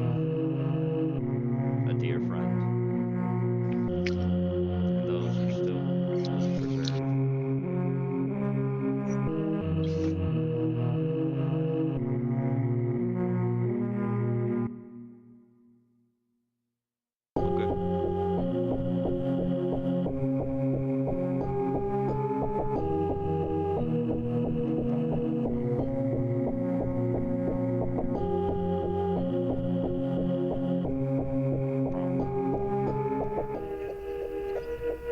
Hello, excuse me, hello. Hello, I know you're just enjoying the music here, but I was wondering, when can I have a turn? You've been, you've been standing at this machine for all 2 minutes, and I was thinking like, wow, I should really interject or something. Fuck him up. You ready for AI, Porky? Listen here, brother. You better turn that pale face around and walk right back out that door, yeah. Wilford Brimley, did you authorize the code diabetes? Wilford Brimley, you are not required to answer that question. I'll answer the question. You want to answer, son? I think I'm entitled to them. You want answers? I want the sugar! You can't handle the sugar! Thanks, Who Wilford the Brimley. fuck just said that letter wrong? I've been teaching ABCs for decades, and this shit happens? Okay. All these old boomers on TikTok getting all riled up saying, Elvis would never say this stuff. Well, no shit, Sherlock. It's AI. What was your first freaking clue? Thanks, AI. Tired of feeling dirty on the job? Milwaukee's got your backside. Whoa, that's power! Introducing the M18 Bidet Blaster, the cordless bidet cannon that cleans deeper and cleans harder. Backed by our 90... Nice. Would you buy that, Porky? Oh my, You I'm love so Milwaukee happy. products. Hell Bring yeah. you some new titanium white and phthalo blue. I didn't good. bring you shit. Didn't Now bring go you the shit. fuck back to sleep, or I will put you to sleep. Hello? Hello? Your wife is sleeping with another man and cheating on you. Come home quickly. What? Who is this? I'm the parrot. I'm She's the in parrot. bed right now. Hurry. Hurry. What the? What's I'm on it? my way. I'm on my way. Introducing Dan's Toxic Sugar Baby Doll. She'll drain your bank account and promise you the world while texting 3 other guys during bottle service. I'm different, babe. Comes with a designer purse, fake tears, VIP attitude, and a thirst for your credit limit. Batteries And a not thirst for included. your Drama credit definitely limit. is. Strap up and... What the fuck are you doing? Swimming in chocolate! No, you're swimming in our sewer. That is a pipe to the furnace, Ew. not a fondue fountain. It tastes Get out sweet! now Ew. before you. Spring. You grew these? Every single one. Taste buds meet destiny. I just Oh, need no. to know what they taste What's like. the Then you joke? better be ready. One Joke's bite coming. changes everything. In a story that grows bigger than a garden. I think I'm ready. I want your presents penis. I Want Your Penis. Coming I can't wait to finally meet your parents. They're gonna love you. Promise. What the fuck? Alright, Let's go ahead. got here. Round 2, fight. Ah, missed me, Al! Feel the burn, honey. Counter hit. Ow! Look, 7-hit Porky, combo. married with children. shoe sale. Fighting KO. game. Al wins, Bundy style. Here, Billy Mays here. At least Tired I of think- beggars on every street corner? Get a fucking job bills has you covered. Keep them in your car and start handing out get a fucking job bills today. They're bold, they're blunt, and they get... Real. Hell yeah. That's real. Are you kidding me? It's 2 in the morning! Stop it! Hey! Knock it off! I am trying to sleep! Happy Thanksgiving, Every once in a while, a real video gets slipped in with the AI. Where the hell am I supposed to cook this? Is that George's voice? Who the hell let this cook this? Time to get fucking quack! Yeah, orange terror. You're gonna regret this. You're green douchebag. This is personal. I'm about to turn this orange monster into feather paste. Stop fucking holding back, you pencil neck. If you fucking touch that duck, I swear. This just in, a new law has been passed stating that women now have to be held accountable for their actions. And the fallout has been immediate. We go live to our correspondent at JFK. Thanks. Gotta As get you out can of see, here. Tiny, crispy, and totally outrageous. Meet White Castle's new fried chicken assholes. Perfect little rings of seasoned white meat, breaded and fried till they snap. Exactly 1 bite big, dipped or stacked on a slider, they bring the crunch. AI fatigue? Boy, that's like saying you're tired from thinking too hard on a Tuesday. Look at you, sitting there with that glazed-over donut stare, blaming the robot because your brain's idling like a mower out of gas. I can't take one more whimper, one more tug on my sleeve. Everyone needs something. Extra marshmallow, extra break, extra praise for doing the exact job they're paid in gobstoppers to do. Table 10 is waiting for their shrimp fried rice. If you're Oh, this another slow, real I'll video. finish it myself. Damn. Damn. We're currently teaching Sasha that move. Meet the world's first M18 battery-powered wife. Oh. Hi there. With the Milwaukee Would you app, buy dial this? in her mood, Hell chill to yeah. fiery, or drop the volume with a swipe. Drop the Or mute volume. instantly. Powered by M18 Red Lithium for up to 18 hours of relationship runtime. The Hi, Billy Mays here with a breakthrough you Fucks won't to believe. give. Fucks to give. If you're fresh out, just open the box, reach right in, and bam, instant supply. Look at that. I'm Fucks to giving one give. right now. At Withering Pines, every day is an adventure. You don't want to go in there. I took a shit about this big. I got to get my camera and get Guinness World Records on the phone. Withering Pines Nursing Home. Every day is an adventure. Oh boy. You want to be more than a dishwasher? Yes, chef. Then show me you can handle the heat. Tastes incredible. Keep going. Oh, it's a downy. Slow cooker.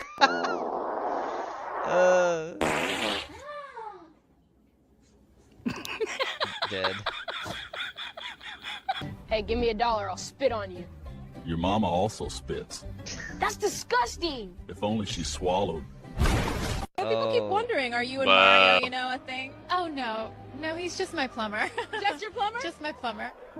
What? Damn. Damn. That's fucked up. Man, get that out of my face. Every time I come in this motherfucker, y'all always asking for money. All y'all do is beg, beg, beg. Get that shit out of my face. Kobe. Oh, no, Kobe. Was it Kelly Kobe? always played it safe until Marcus showed up. You've only ever had wow, too It's soon. tradition. Maybe it's time to taste no. something richer. Oh no. Dark meat. really like Oh that. no. From Disney and Pixar, take a How'd bite that out one of make the you feel, unexpected. Dark Meat in theater. Dark meat. Wait, did you Real. just take off a whole chunk? Real. I said just a trim, not... Ow! Oh, there goes her whole weave. You're the professional. Introducing the ShopRite playset, where the sales never stop, and neither do the seniors. Don't, I'm fine. Tiny grandmas clog every aisle, staring into space while they compare coupons forever. Realistic employees in fancy little vests wave you to the deli like you're at a country club. Collect them all and battle for cans in the legendary Can sale. Holy Jesus, what in the hell is that supposed to be? You look like a nightmare in lipstick. State your business before I PT you into the next province. Hello, soldier boy. Such bark, such bites, such fun. Let's play. It's a combination. That was a combination Making of its like. first ever Oh appearance god. in the Thanksgiving Day Parade, meet the one and only Tyrone Biggums balloon. Tyrone Biggums. Look at that red beanie, That the tan fucking like jacket, and of Pennywise course is those the bright concept eyes. of both like Meet the more like Ryobi modern Cube Pennywise and compactor. fucking Tim Your Curry fall Pennywise. I cleanup kind of hated it. From mess Ryobi. Look, Forky, another product you don't like. Ryobi. to masterpiece. Fuck. Introducing the Shit Stick. The easy way to keep clean when reaching is a pain. With Oh, extra reach, God. a comfort grip, and an easy angle, it does the dirty work for you. Get yours Oh, today for just I know I'm getting Jenny $19.95, for and we'll Christmas. include 30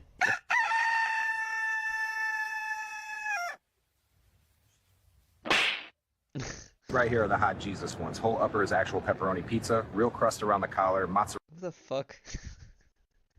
I know it's AI, but who the fuck would ever wear that? All over, pepperoni baked in. We sealed it in a food grade resin so it stays together and keeps that shine. Midsole's From the sun-soaked streets of the West Coast comes the figure nobody expected but everyone talks about, California Homeless. Fully posable with a weather jacket, trusty cart, cardboard sign, and loyal pup, each piece tells a story. Jake Paul against the Rock Hyrax. You can feel the buzz in Oh, here. look. The speed on that little Fuck guy. him up. This is Hyrax under. Oh, headbutt to the ribs, drops Paul to a knee. Josh Paul. Hyrax to the rope, springboard crossbody. Did Logan Paul get turned into two people there for a shot? I think he did. I don't know if there's a place for me. There's a place for everyone in this world. Oh no. Oh no. The kitchen? Ah! It's perfect. The kitchen. Nancy went out and got us a spicy movie to watch tonight. It's called Harry Twatter. Oh no. And it stars Dirk Diggler. Dirk I Diggler. can't wait to see it.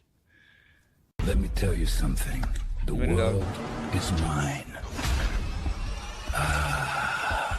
This is life. Say hello to my little friend. Oh, Dodge, I did it because They say fucking wiener dogs, like dachshund or dachshund. Fuck this. I don't like the way these motherfuckers are looking at me. Pack the shit up. Let's go. I don't know. Dog face. It's definitely not the Costco spelled Chicken quite like Bake-O-Matic, it's... the countertop No, marvel you that actually rolls out say a it, never-ending it's spelling really 3-inch weird. wide chicken bake straight from your own kitchen. Load the built-in reservoirs with mozzarella, grilled chicken, bacon, dressing, and dough, then just turn the crank. Whoa! Out comes a flawless Whoa. strip of crunchy, cheesy food. There, Porky, you can have Costco at home with that fucking thing. Yo, look at him go! He's spinning on his head, man. All right, little one, your turn. What? The pump's got flares! Hello, shoppers. Shall we play a game? Get out of the way! Run! Go! Look, that one, the great guy right there! Honey, not now. Let's just... Get him the fucking doll already, bitch! Oh my gosh, that's a Roadrunner. There's a coyote right behind it. Look at him go. They're keeping up with the car. That's crazy. Just like the cartoons. Just except like real the life. cartoons, just like the simulation. Wow. Just one more hit. I can quit anytime. Oh boy. Oh, sweet merciful frosting! Yes, I can feel colors! Someone call rehab, he's 98% carbs! Betty, what comes after 69? Isn't it 70? Mouthwash. Oh. Oh. This Christmas, the McAllisters are gone, and one furry little bastard is holding down the fort. Break in here, Whoa. and this little shit will ruin your whole holiday. Home Alone. Home Alone. Gotta test out the new slide for the Goob Lagoon! Oh, they're dead. Oh, he's fine, never mind. All right, Jimmy, ready to see what you won? Yes, sir! Holy fucking shit, it's 2 baddies! Son, you baddies. hit the fucking jackpot! I told you to stop queefing! What? I didn't do anything. Oh, yes, you did, right there. I can see the vinyl on the seat starting to peel up from the heat coming off of it. I'm trying to read the news, and I'm getting distracted by all the clam Macho bubbles you're Man blowing. news That anchor. is not happening. Hey, dude. What's up? Y'all better not be whacking off in my garage again. What happened? Oh, Get out of here, you whoa, idiot! did you see fucking was Butthead's weird. face? He looked like a fucking alien. Oh look, a Friends fighting game. Oh, not Friends. What enemies? Monica wins! Oh, this fucking monkey.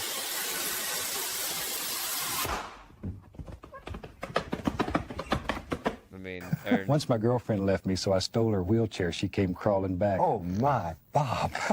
That's terrible. Terribly funny. oh no. No. I hate it. I hate that so much. Brother, look here, brother. I got the list, brother. Whole list, brother. Every name, brother. Written in red, brother. Every handshake, brother. Every payout, brother. Every secret, brother. Well, what do I stand to win? Oh god. Diabetes. Diabetes. Call it. Call it. What? Call it. You gotta call it. Call it. No country for type 2 diabetes. Real. Yeah. Uh-oh. I hate you! You hate me! Why the fuck am I still on TV? Stopping snapping again! Ah, nobody is this happy at 8 a.m. This is bullshit! Who the fuck gave him 2 espressos and a Red Bull? What in the world are you doing in my living room? Just cutting a little rug, man. Loosen up. You're tracking mud and acting like a fool. Knock it off. Hey, back. Action figure. Introducing the Percocet Glacier action figure. Ricky's got all the skills, just none of the tools. He pawned those for more blues. Squeeze his legs and see him power nap right through lunch. 5 minutes later, bam, back on the job before the break's even over. Load him into his barely running work Hell van, yeah. crack glass, pills, seal. You're doing Real. it too slow. Ah! 08. Guys, look who I Bigfoot. ran into, bro! Right, it's rush day. I'm stepping out The in this little fuck? lavender number, and I'm feeling good. I'm Ah, proud, and I'm ready hate to meet it. sister. Jake, that dress is adorable. Thank You look I'm amazing. feeling it. Being myself like this, letting the skirt. Wow. Also Good real. for Jake. Also real. Yeah. How did you think they make the food at Taco Bell? I They got little chihuahuas working back. Sets herself for attempt number 2. She needs over 100 decibels to snap that board. I didn't know if she was gonna twerk or fart. I don't know if I think both are pretty bad. Oh shit! Wow. Hey Gene, you want to send me a link to this video? Step away from that grill. Propane only in my neighborhood, dang it. Glitter lever, neon slop, instant nuggets, curly fries, corn dogs, purple fizz. Feed the whole crew, but up top, the platinum executive dining car. Rare, refined, untouchable. The kid looks like an action figure too. What the fuck was that? Boosters. Keep the whole Heartland crew fat happy. Koi slop? Is that that's the name of the fucking toy line? Koi slop? Do you have bacon too? Yeah, bacon too. This winter. Ma'am, congratulations. You won the federal refund lottery. All you need is some routine verification. Oh, verification. Just a few gift Oh, cards. it's do not redeem. Beautiful! Redeem successful. What? No, ma'am. Listen, do not redeem. Do not I think I'll go redeem. ahead and redeem. Ma'am, do not redeem. Do not redeem. Can I get a cheeseburger? Just no pickles, please. Yeah, hold on a second, brother. What do you mean you don't want pickles? The crunch, the snap, the zing, it's the madness in the middle. Ho, ho, ho. I got you the ultimate takuache. No mames, way. Santa, you are the greatest. No mames. Whoa, Santa? Santa, are you okay? Hey, wake up, viejo. Come on, Santa's bro. dead, Santa. bro. Oh. Damn. Oh my god. I think so. What the Fred, fuck? what do the movie Brokeback Mountain and the NFL have in common? Oh boy. I don't know, Bob. They both have cowboys that suck. That's funny. These wet conditions, look at the commitment. Stephen Hawking. Throwing it in, perfect flick, absolute control. Huge airtime, stick the landing. Captain's log, star date. Man, I don't even care right now. Somebody keep beaming themselves in here and drinking my Hennessy. I had a full bottle last night. Look at half a shot and some air. Sanford and Son in Mexican space. burger action figure. Orale. He talks. Orale. His trimmer really spins. And waters with real water. Cool. Roll out a whole lawn in seconds, then pose him in over 16 action stances. El Césped is... Chris, feast your eyes on your next prize. Oh, boy. It's a van down by the river. Oh yeah, like Chris Kidding me? Farley. That is a beautiful, slightly rusty Riverside cruiser, and I want it in my life. That was rain and a reference. sugar Oh spike's god. gonna slow me down. Oh god. Not a Deadpool. Sorry.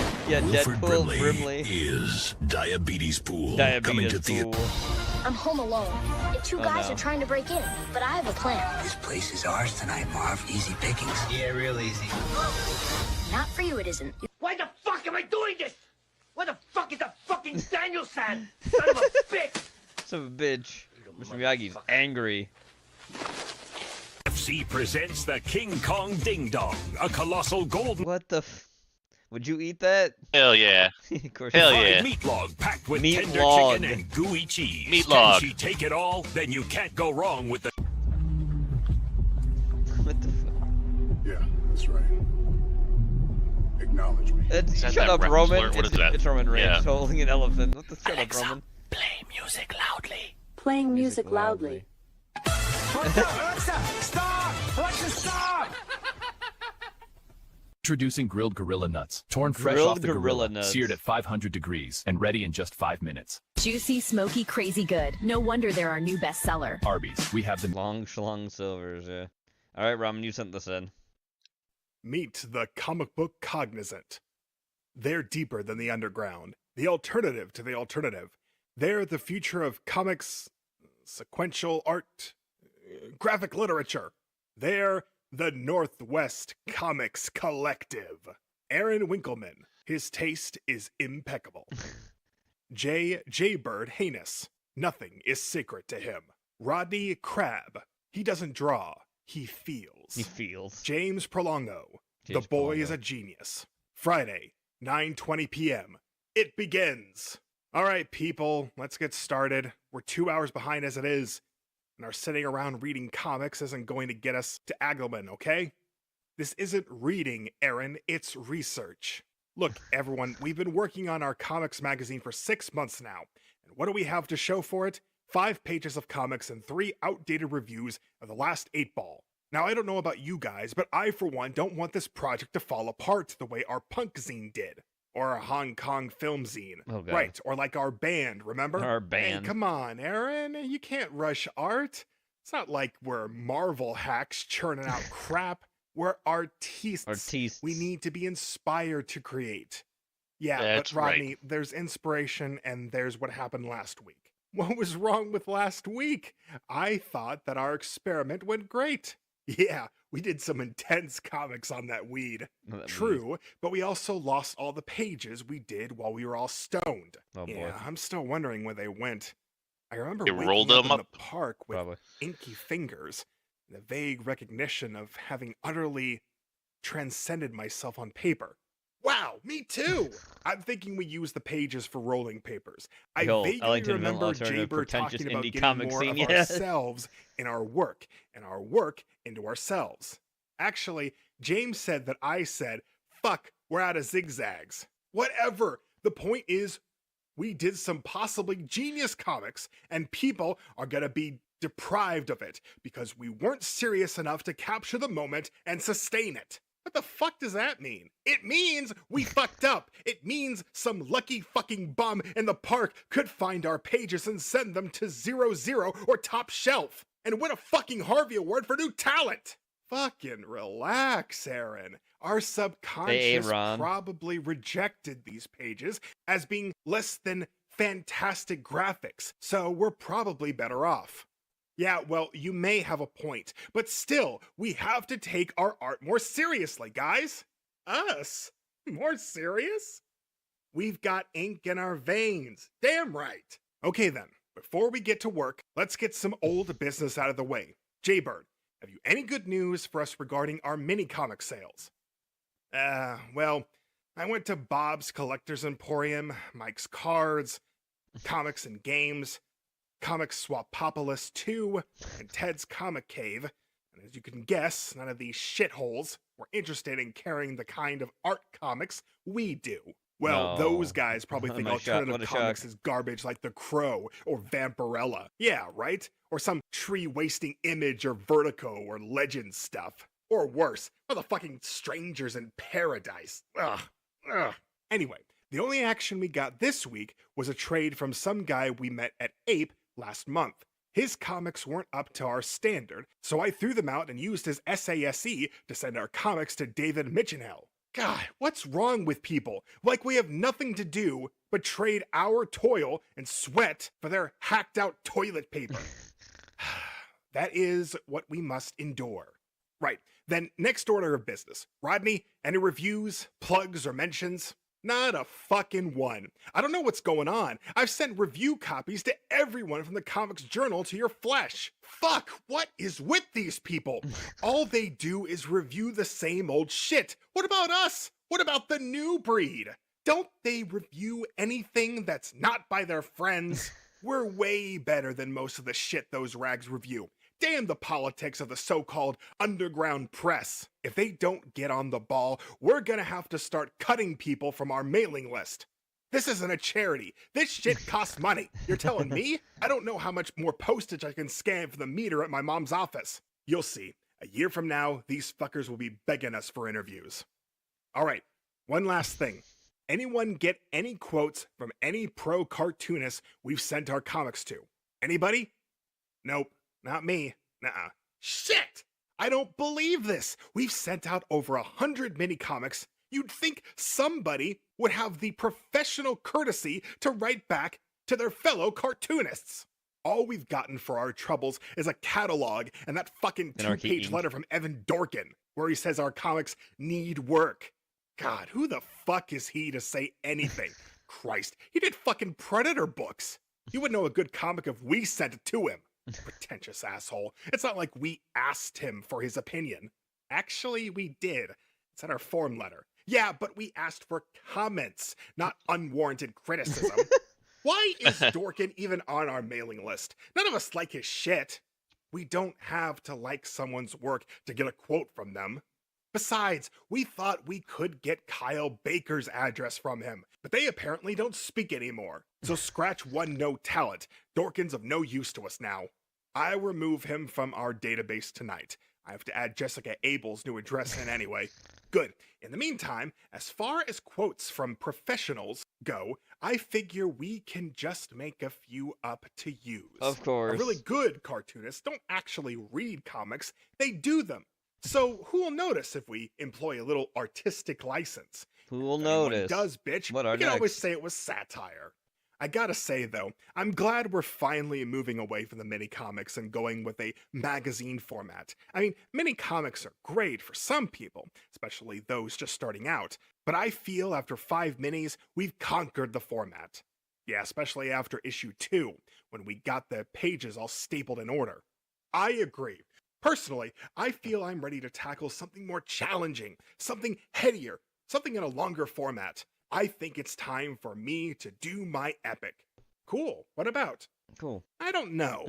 That's the only thing holding me back. An idea. I know I want to do something big, important, and acclaimed. Something similar to Mouse or Heartbreak Soup or Palestine. I'm sure it'll come to me soon. Maybe the history of suffering or something. Yeah, I sure wish my old man was in the Holocaust. Like Spiegelman's, then I have something to write about. All my old man's ever been through is a case of Amstel Light. Ha! Good one, Rod. I don't know. Maybe we're all still too rooted in normalcy to get these real genius ideas yet. Maybe we need to dress up an old shit like Seth, or eat off a hot plate like Chester Brown, or be a cheap, creepy bastard like Joe Matt, or get a crazy family and hump fat chicks like Crumb, or just plain wig out like Ivan Bernetti or James Woodrun. That's an interesting notion. Maybe we should all consider cultivating a gimmick to help us with ideas for our strips. Speaking of which, does anyone have any new finished pages done for the magazine? Nope. Well, I guess I can't bitch, seeing as I'm still thinking up interesting material for my autobio strip. Jay, how goes your Hanna-Barbera satire? Prick, bastardly, and smutly, and catch that virgin? I dumped that. It just didn't feel as though the Hanna-Barbera Ovair was ripe enough for the level of satire I want. Instead, I've decided to resurrect my aborted Fantastic Foreskin strip. Only now, instead of an erotic satire of Marvel superhero shit, it also satirizes the Marvel corporate mentality and its aggressive stance against the personal expression in the comics media. Oh, that's interesting. Oh, fuck yeah. Check out this panel where Mr. Manpastic uses his stretching abilities to fuck the insatiable woman and all his stockholders all at the same time. How's that for showing the man he can't stop our comics? Hey, look guys, I think it's time to cut the chatter and get down to making some serious graphic literature. What do you say? Yeah, all right, let's get serious. 10. Serious cartooning. Oh boy.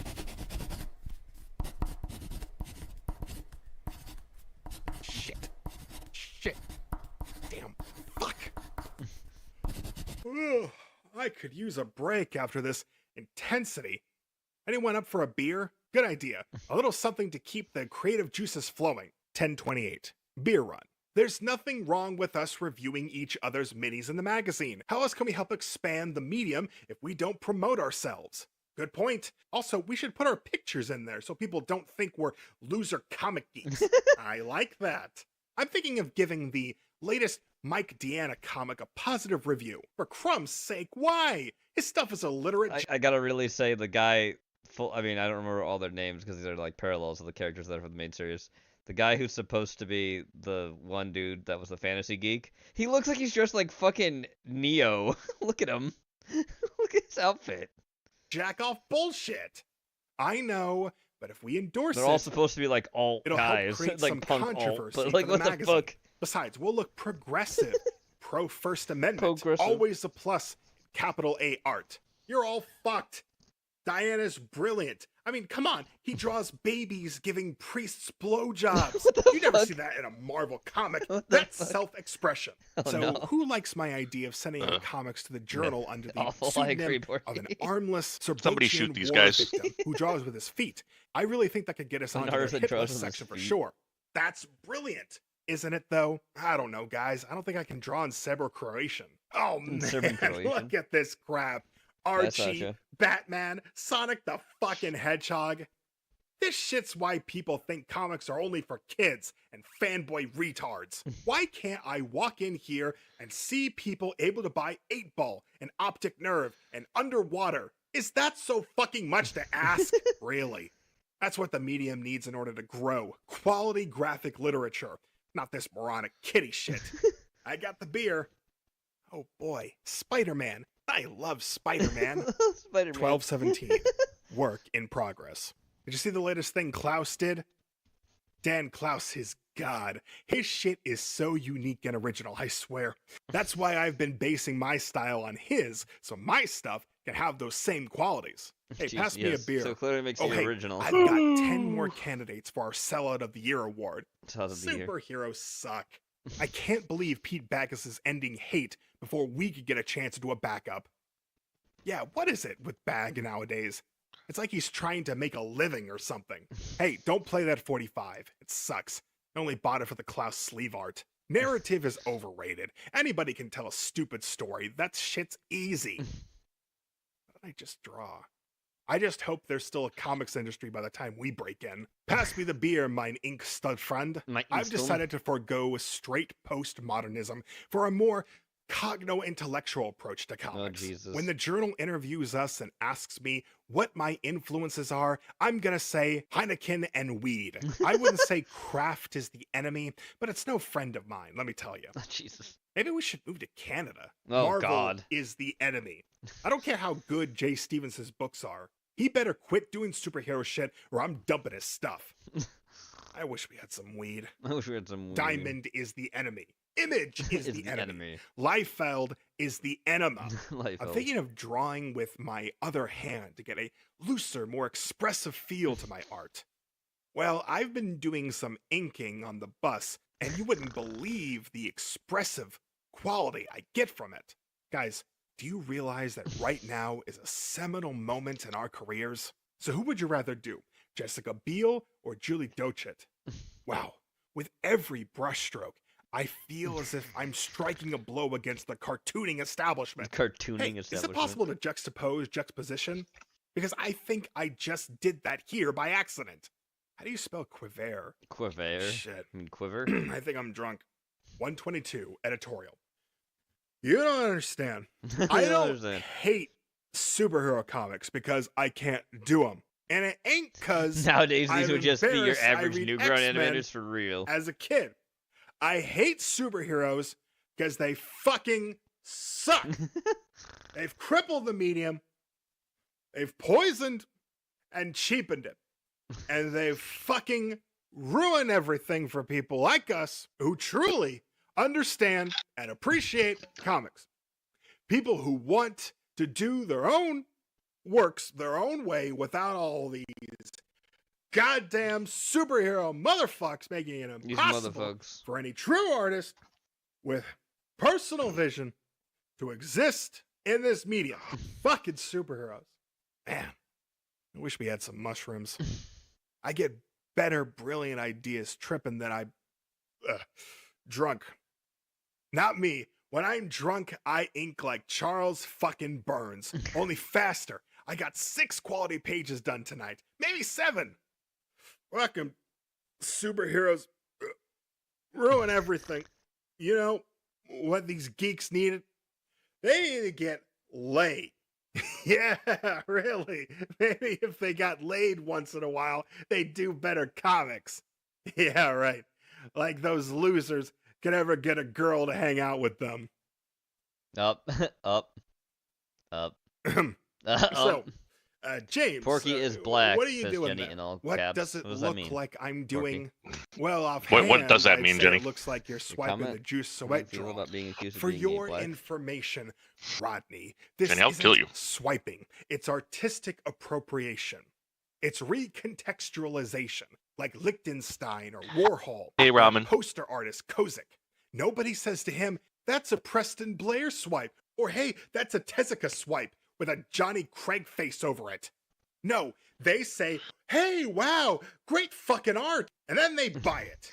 If comics had more bold original work like that, we'd be in a better shape as a Nigre? medium. Hey, don't Jenny, you fucked get it up. What is so that? defensive. Besides, You fuck fucked it up, copyrights Jenny. and all that You corporate fucked it up, Jenny. bullshit. Copyrights are for businessmen, not artists. I'll worry about copyrights the day something of mine hits big. Until then, who gives a shit? It's not my concern. I need a beer. I could do superhero shit if I wanted to. Hey, you used one of my drawings in there. I just choose not to demean myself. Yes, I did. I thought it would work well in this context. Well, I can Little screen redrawing. cap it for you, Jenny. The art Put it in the form Discord deserves for you. better than that. So fuck superheroes. That's all I say.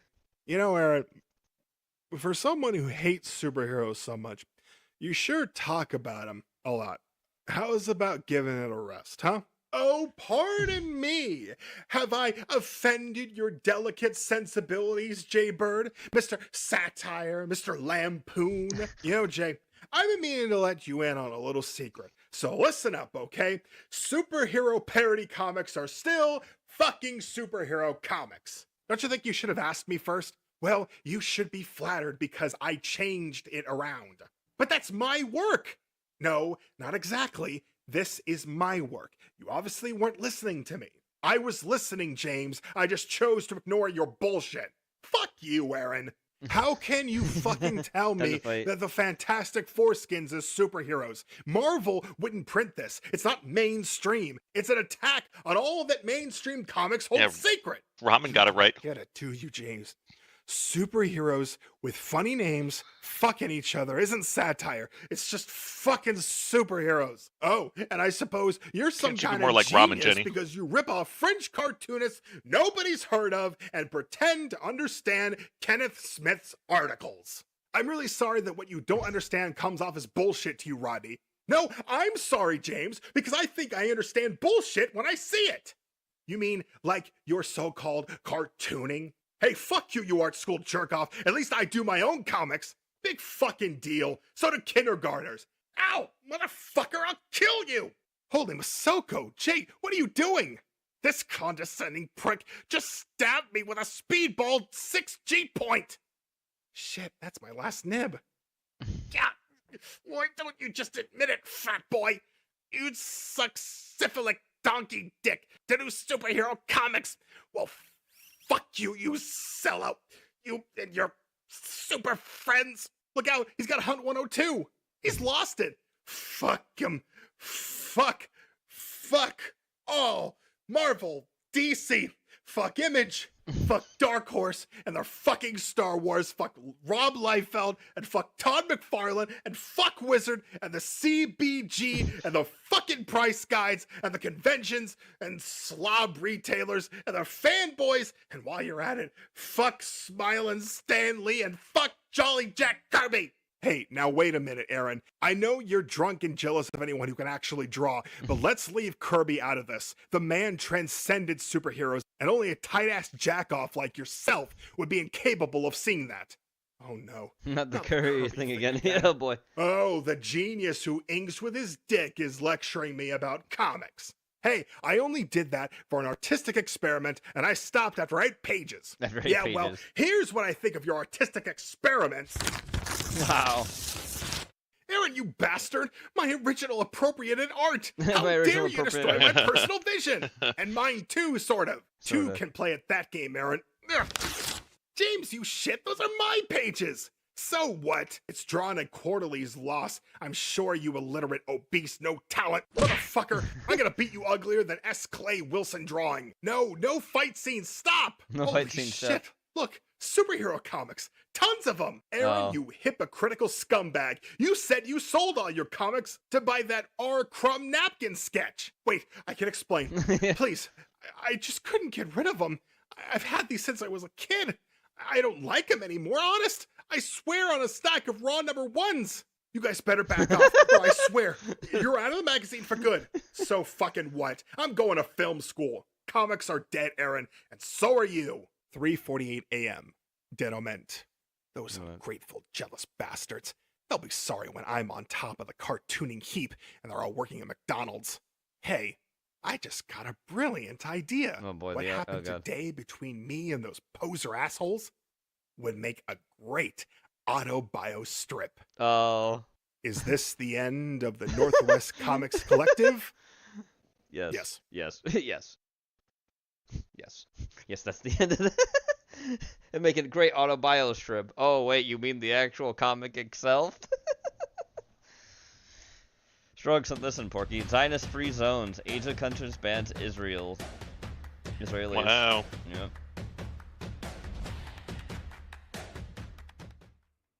Hello, I'm CJ Wellerman, and in this episode, we reveal why a growing list of Well, I can tell you what country probably doesn't ban Israelis. Yours.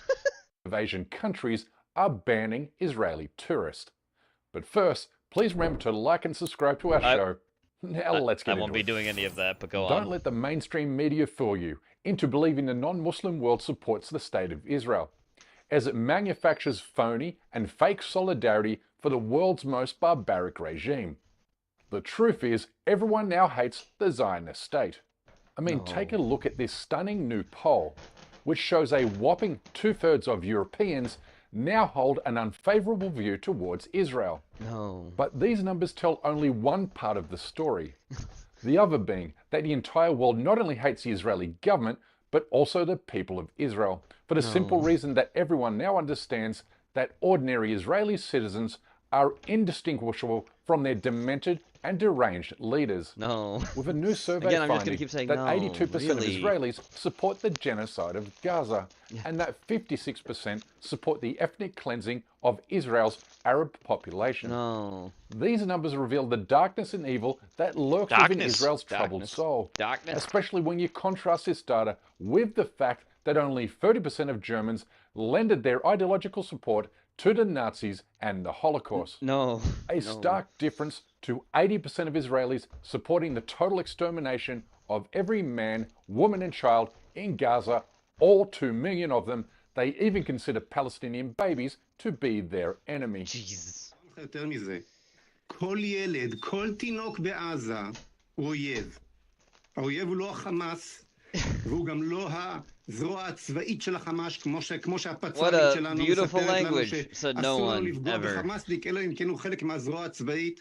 כל ילד בעזה הוא האויב. אנחנו צריכים לכבוש את עזה וליישבה, ושלא יישאר שם ילד עזתי אחד.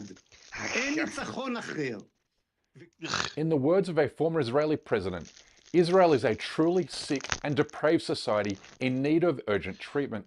His sentiment shared by a former general who admits his country murders Palestinian babies for sport.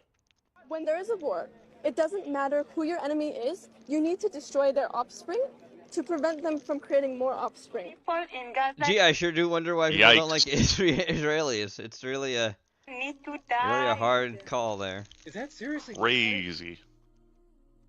I am killed 2 people Palestinian. I'm in the army and boom boom 2 people. Boom boom. 2 Palestinians? Yes. And you're happy about it? Yes, of course. I would kill more. Not even the Nazis talked openly about murdering children.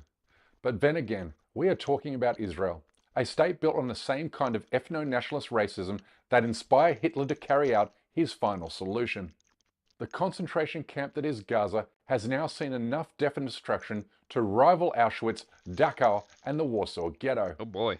Gaza is where Zionist invaders have murdered nearly 17,000 children during the past 20 months, while leaving another 4,000 children without one or more limbs. Is he saying it's all fake and gay? Ordinary Israelis actually believe the world will just simply forgive and forget the genocide they are committing and the genocide they support, then they're about to be hit between the eyes with the rudest of all shocks, as an ever-expanding list of countries moves or threatens to ban Israeli tourists from their respective shores.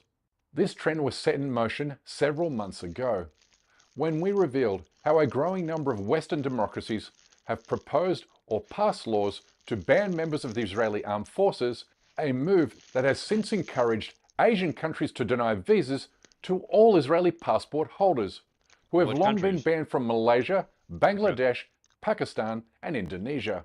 With the island archipelago nation the Maldives joining this list last year when it moved to ban all Israeli tourists over the Zionist army's continuing atrocities. Yes, they are.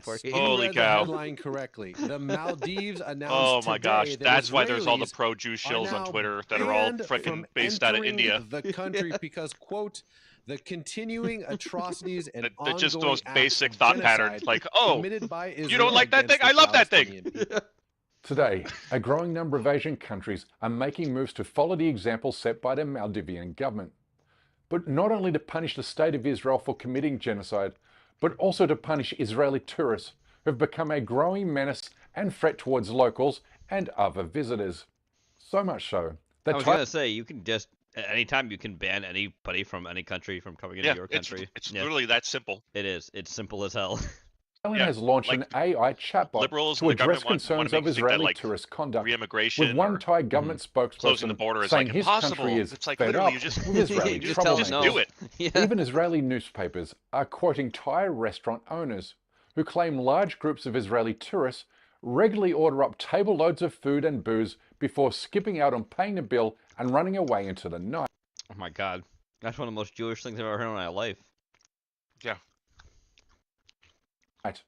A regular cool, occurrence Jews. Not that cool. has created a strong anti-Israel backlash among Thai business. I mean, I at least expect you not to tip, but not even to pay. Jesus, that's pretty bad. Now that owners who have started we putting know up this posters information around from this popular point on, tourist Jews, towns, which you've either been put on watch. accuse Israelis of taking a break from genocide to party in Thailand, or Can I do advertise that, that Gene? Israelis Can are no longer welcome. The Heretic Channel This Discord take an anti-Zionist official campaign gathered stance of momentum putting last Jews month on?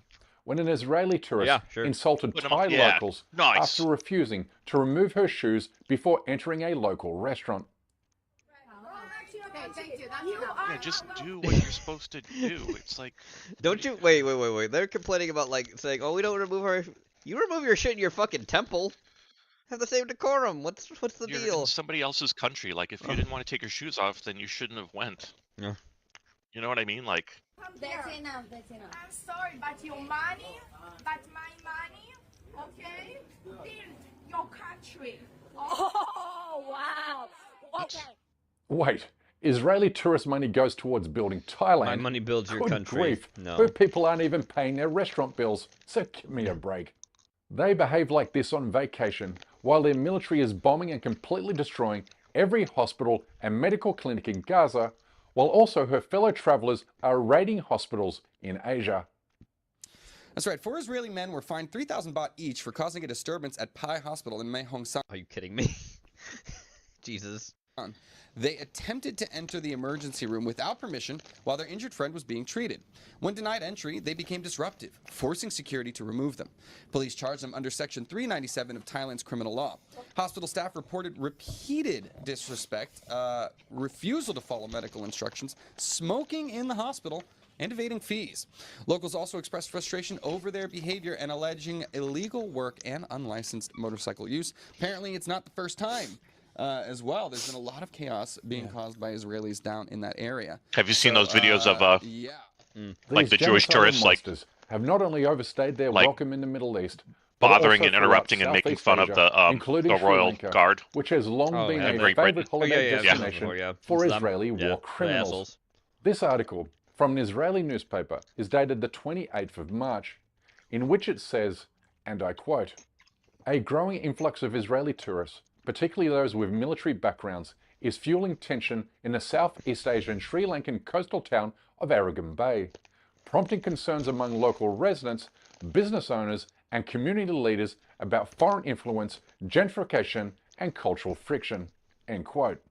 The newspaper also accused Israeli tourists of stealing jobs and opportunities from Sri Lankan tour operators by setting up parallel tourism networks to cater exclusively for Jewish tourists, which subsequently has created a backlash from angered locals. And Yeah, I police in imagine Sri they're Lanka fucking have pissed. arrested 3 people on suspicion of plotting an attack against Israeli tourists. Public Security Minister Vijita Herat said on Thursday that the arrests were made in the eastern coast surfing resort of Arugam Bay.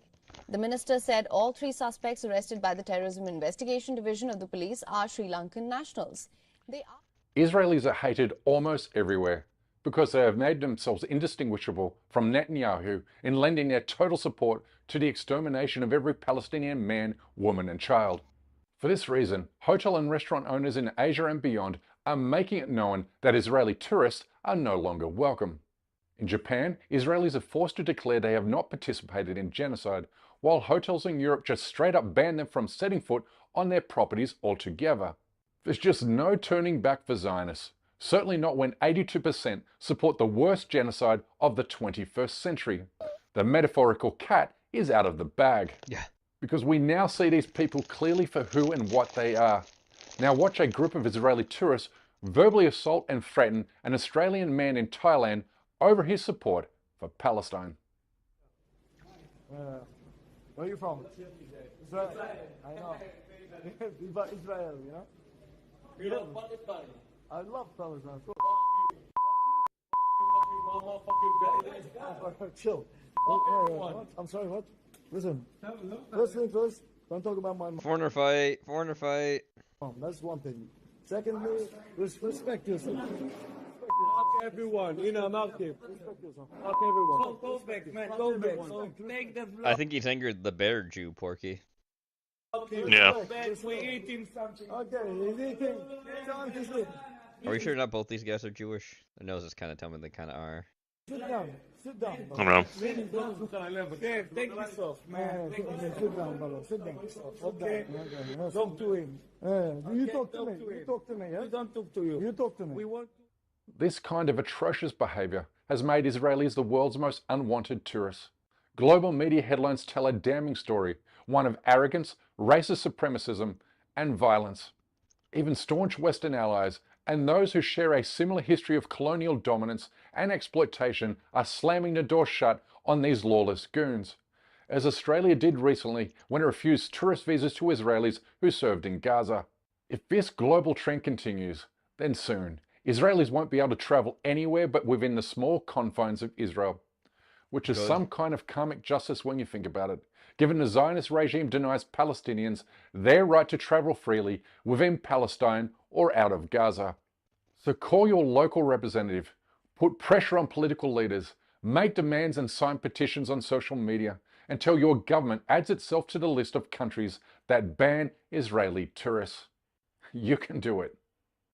But that's all the time we have for today. I would ban both Israeli and Palestinian tourists from ever entering my country ever. I don't want either of those fucking people here. Fuck them both. Fuck them both.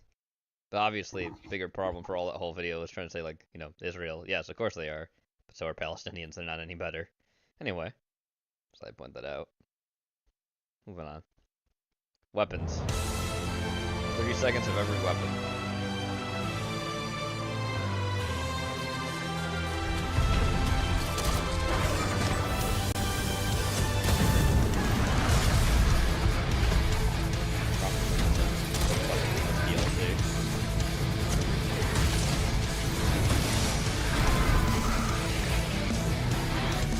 Big fucking sword.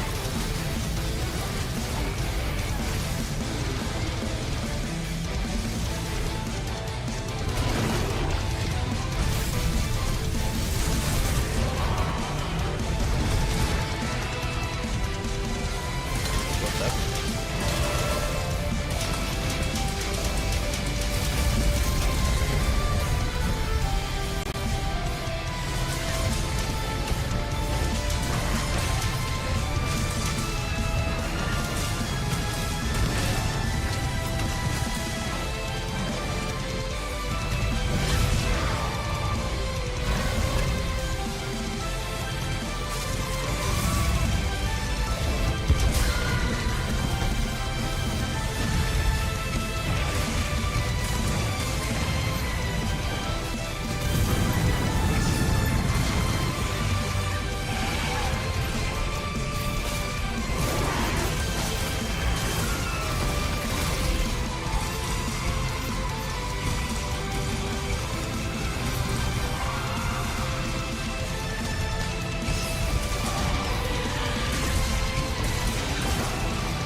A gun.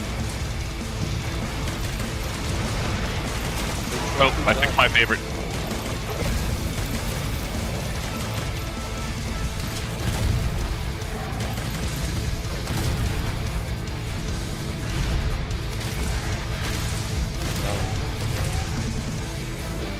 Another big fucking sword with that thing.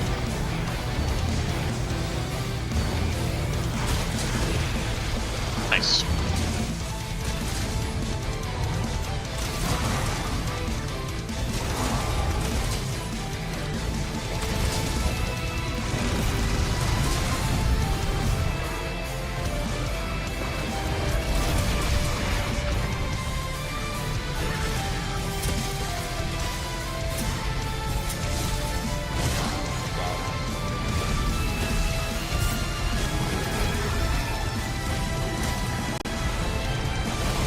look, I think more guns.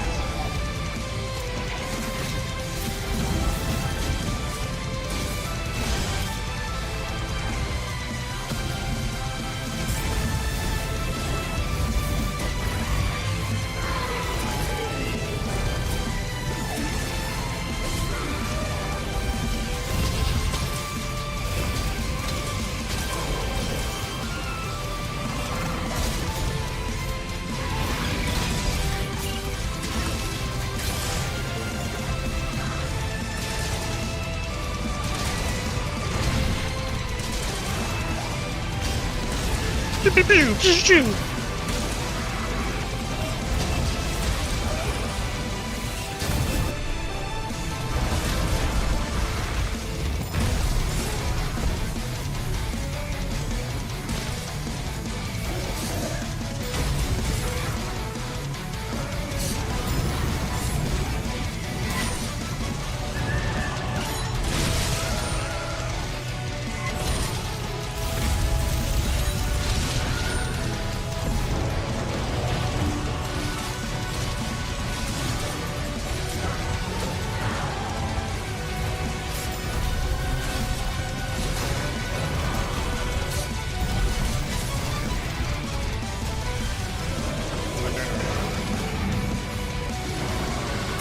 Boom!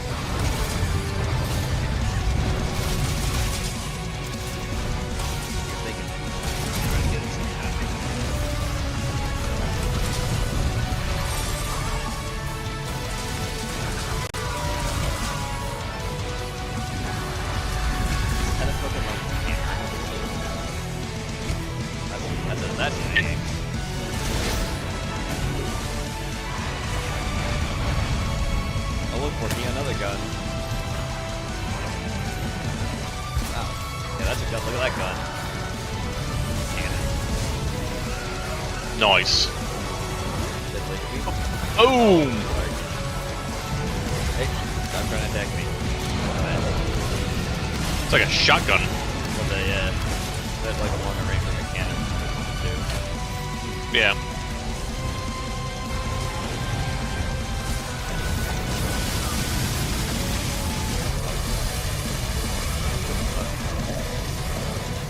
Something like the hedgehog with that one. This one. Spinning kind of side.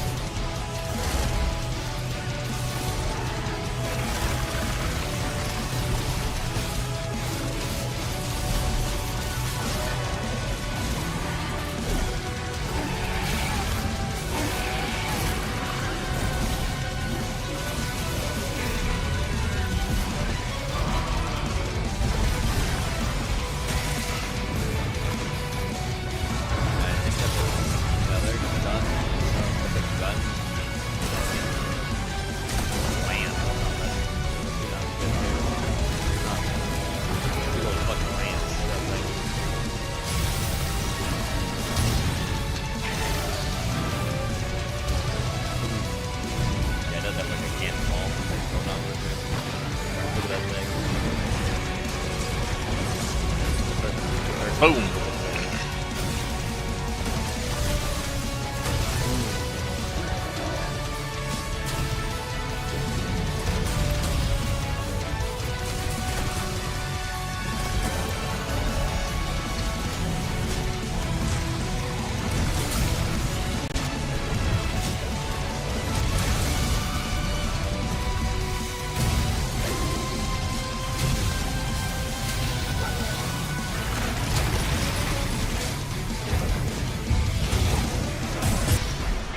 Okay.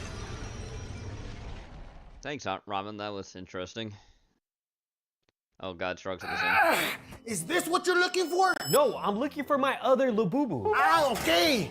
This one. No, that's not it. What about these? It looks like this. Ah, Uno cards. That's not even close. Ah, we'll get a Band-Aid. Why? Because you want a boo-boo. Ven pa' acá. Mexican. Alright, I put this Some in for animals Dakota. very clearly got the middle finger from evolution. This, though, this is the portrait of privilege. There is no animal that's gotten more green lights from God than a bulletproof, sawtoothed, predatory sledgehammer with hyperintelligence, parkour prowess, and the ability to cryo-sleep like Captain America. Yeah, that menace is alive. Find out if you want to. Brumation's pretty much hibernation for reptiles. Yep. Basically a built-in power save mode for animals that already don't use much of it. But it means this is an apex predator that can survive a fate with Elsa, cause gators and the like can survive a winter in a frozen pond by turning their metabolism all the way down, where they'll just stick their snouts above water and leave the rest under the ice where it's actually warmer until fate decides to defrost them. Mind you, Brumation's not sleep, and gators will move around on days when it's warmer. But it also means this ill-mannered iceberg can probably sense you walking past it, thanks to another superpower we'll get into later. Because you're gonna learn that not only is the mame gecko the most disrespectful addition to the food web, it is humanity's greatest predator. And whatever Oppenheimer felt when Hiroshima got hit with a massacre mushroom isn't even 1% of the regret felt by whoever unleashed an armor-plated equalizer onto Earth. But real quick, I'm gonna be saying crocodiles for most of this video, but a lot of this applies to crocodilians as a concept. Yes. I cannot express how much every part of a crocodile's body is designed to author your obituary, and that includes its walnut-sized brain. Because crocodiles are intelligent on a level that should deeply disturb you. Both mugger crocodiles and American alligators will lure birds in by using sticks and twigs as bait to snatch their souls. That would already be bad enough, without the implication. The implication is that Satan's Snaggletooth stapler is able to take seasonality into account, since they're aware enough to pull this in the middle of nesting season. They're like Batman with prep time, except they've had 100 million years to plot. Another revelation is that the dinosaur time left behind will hunt as a pack, with scientists watching a group of crocs swimming in a circle around a shoal of fish, making the circle tighter and tighter until the fish were forced into a bait ball, just for the chompy boys to take turns cutting across the center of the circle to get their share of fish. There's another example where a massive saltwater crocodile scared a pig into running into a lagoon, where it was immediately jumped by Hear that, Porky? Scared a pig into a lagoon and they ate him. No, didn't happen. Smaller crocs waiting. Sounds made up. The implication there Look is at that. somehow the giant salty knew exactly what direction to force the pig. Crocs have been doing this. Oh, It's they just were. as That was a expert saltwater Vladimir crocodile Demey that will did tell that, you, Porky. it's incredibly Salties difficult are some to of the study biggest animal that fucking does its crocodilians damage in the possible, water. dog. 'Cause They're if you're in the huge. water studying hunting crocodiles, chances are they're also studying you, and their thesis statement is your headstone engravement. Vlad has put in over 3,000 hours of watching crocs, and has witnessed things like a stronger, heavier croc driving fish to shore, with smaller, more agile teammates hawking cornered fish. Now you might ask, how do the crocs share their victims? And honestly, that might be more unsettling than how they murk them. Chris Campbell was a contractor for the Okefenokee Wildlife Reserve, which meant over a decade of watching what a neighbor gator is capable of. One day he showed up to work with 60-something gators posted up by the boat docks. What he described were two groups of gators, one in the semicircle formation driving fish to the shallows and using the boats to corner them, and the other group in the background They're just resting, chilling. or more like waiting. Because whenever a gator from the hunting party caught a fish, he'd immediately retire to the waiting group, and one of the waiting crocs would sub in and take his place. This went on for hours, until it got hot enough for them to clock out and go their ways. But when Campbell went back the next morning, like clockwork, the morning crush was still there. Same time, same place, same agenda. That's a level of teamwork and foresight most people aren't willing to accept from a prehistoric snap trap. But your ignorance ain't bliss, in fact it's what sustains them. In many spots in Africa and Australia, people are warned never to get water from the same place more than once, and definitely not past twice. Yeah. It's because crocodiles will memorize patterns and clock your daily routine, and getting too predictable around a professional camper means the croc will take note, just to ambush you the next chance they get, and they'll use very little energy. Look at right there, It's also why studying them is like edging death. Choose the same spots repeatedly, and at best, the croc notices and avoids you with no regard for your research. And at worst, they'll attack Snappy you. studies your habits enough to put a halo around your head. Yep. That's a real PhD. Which makes the crocodile a gift-wrapped FU to any creature of habit, and why the most dangerous kind of croc is actually an investigator. But if you watch this video, you could be the smartest thing missing a spine. You'll still be a living doormat if you don't have the hardware to back it up. And no animal has more disrespectful hardware than a motion-activated bear trap. Yep. Look at it, Porky. Look at nature's fossil. Oh yeah. Boom. That was always my favorite National Geographic thing, was the migration of the water buffalo. The crocodile is the most. Because they always had that segment where they all have to cross the river. Virtually every body part has. And there's that one part where all the alligators get all ready to. Yep, all the crocodiles. Yep, the Nile crocodiles. 3,700 pounds per square inch, making its jaw a steel trap capable of. So here's the thing, Porky, and something you can learn, so you always remember it too. Ready? As much as the jaw. Sharks have serrated. So all alligators are crocodiles, but not all crocodiles are alligators because they're in the crocodilian family. You want to know the difference? Wow. Alligators have something in their mouth where they actually, when they close it, their teeth will be basically protected by like a lip membrane, right? Crocodiles don't. If you ever see it like the actual like teeth sticking out still, or like they look more jagged, that's a crocodile. Alligators don't have that. Teeth to slice through prey. Crocs have. Do you want to know why they're so ornery? Because they have all those teeth. They have no toothbrush. You have the lowest chance of escape, which gets worse. See, that's a crocodile. To drown you, and with crocs being able to hold their breath for up to 2 hours. Yes, they can hold their breath for 2 hours. He does. The only thing with those teeth is they're great for grabbing, useless for chewing. So they'll slam prey into chunks and swallow them whole, which leads to the most broken finishing move of any animal, the death roll. But crocs also have the most acidic stomach of any animal and can dissolve bones, horns, and hooves. But they're also bloodbenders with a heart that controls exactly where the blood goes, and a feeding croc will direct blood to its stomach, so the carbon dioxide in it only makes the acid more corrosive. And good luck fighting back when nature made an evolutionary aggro weapon borderline bulletproof. Crocodiles are covered in osteoderms, and armor plating blocks the teeth of other animals from doing damage, which is why there's more than one case of a croc tanking a gunshot, but the nasty work is what you can't see. The scales are said to manipulate water in a way that means a 20-foot problem doesn't make ripples. The osteoderms create countercurrents that cancel out any disturbances made in the water, basically cloaking technology, but in a steroid reptile. The same osteoderms can store heat for when it gets too cold and then release it when it's too hot, so they also have a built-in thermostat. There's one more trick under its skin, and it's that when crocs spend all that time underwater, lactic acid starts to build up in them. But because osteoderms are made of mineralized bones, the minerals will slightly dissolve if the acid gets too high, releasing carbonate and bicarbonate ions that neutralize the acid and raise the pH. Crocs are nature's nepo babies. Evolution gave them every cheat possible. And with salties growing up to 20 feet long and pressing the scales at often over 2,000 pounds, that's scary, it's isn't not it? like they needed more handouts. Especially when you realize, except for a tail that stores fat like a camel's hump, crocs are almost all muscle and look like a snake with legs with Kratos' knives for teeth. That tail is a lot stronger than you think, and the same one that can briefly airlift a plus-size predator would absolutely shatter your leg with a direct hit. But there might not be anything more unsettling than crocodiles having probably the most advanced eyes of any animal. Eyes nature... So do you remember one of the stories about Day of the Dead, Porky? That one of the crew people basically got, there was a real crocodile there, and he was basically like trying to get past it. Do you remember what happened to that guy? He got hit by its tail, didn't he? And he got sent fucking flying.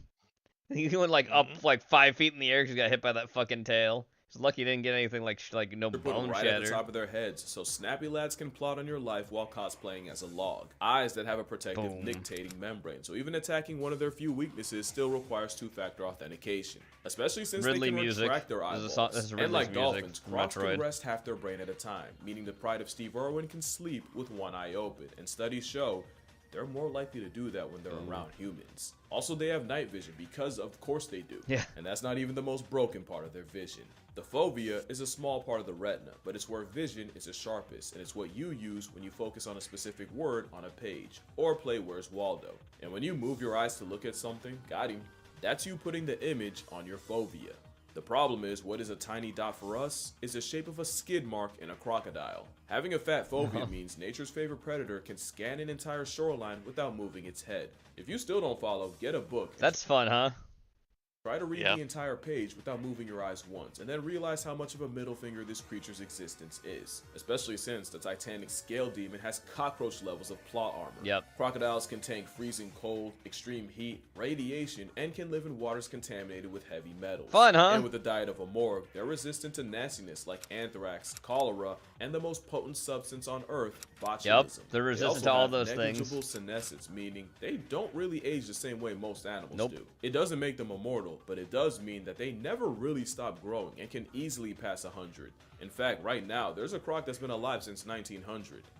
Like the year. which means other than a Greenland shark. How does that make you feel? There's a croc alive today that's been alive since the 1900s. There was a croc that there's a croc that the Soviet Union had that was in Hitler's private zoo or whatever. Yes. And it just died a little while ago. Yeah. And many believe it's thanks to their gut. It was like, I think it was like mid-80s, but it survived all the bombings. Yeah. Crocodile's gut community manages to reverse cancer. An experiment found that their gut bacteria put the brakes on cancer and slowed the growth of cancer-causing cells. Yep. Basically, it's a cancer to cancer, and now I understand why Buddy from Spider-Man crashed out. Especially since it turns out alligators and crocodiles can regenerate a lost tail. Crocodilian blood also throws hands with bad bacteria and can dead diseases like salmonella and staph infections. This thing's built like a Dark Souls boss, and the fact that they can survive several acts of God yet get neutralized by a rubber band around the mouth proves nature has a sense of irony. But that's a lot better than getting folded by some of the diseases out there. And there's some stuff that Satan would second guess. Viewer discretion is advised, and this time I'm so serious. I'm not being cute. If you're queasy and did access Vantage or scan the QR code of Guana, the most broken build on the planet, their abilities would get them banned in any game. Like I said, a crocodile on a stakeout can hold its breath for hours, and alligators can survive a 5-month cold plunge. Low metabolism means they live on power save mode, and it's also why a crocodile can go up to 2 years without eating. God bless the bloke that breaks his fast. It means crocodiles can wait out the times that would surely wipe out anything else, and now you see how an aggressive snout managed to reject the same death that found the dinosaurs. Crocs have been around since Saturn was single and still waiting on a ring. And the fact that they can just suspend animation by putting their life on layaway just proves that they really are the teacher's pet of evolution. Also, crocodiles are more than capable of running fast enough to catch you off guard, or at least a Cuban croc will, and this is the one time I wish it were AI. And whoever said you should run away from one in a zigzag is guilty of attempted murder. That is a myth that only ups the chance that you trip and go out like a horror movie. You could climb a tree, except they can do that too. They can climb. Honestly, why not? They do everything else. And not only do they climb trees, according to scientists, they do it regularly, with them finding grown adults 10 feet in the trees and juveniles as high as 30. School taught you to be afraid of quicksand and giant Venus flytraps, yet somehow a drop gator was an unmentioned possibility. They can also climb fences of every kind. And again, you already know where this was taken. This is flagrantly Floridian. I think now's a good time to mention crocodiles are more related to birds than to a turtle, snake, or a lizard, meaning we just barely missed out on this freak being able to fly. That'd be creepy, wouldn't it? Aside, another thing they can't do well is see underwater. Their aquavision is actually kind of mid.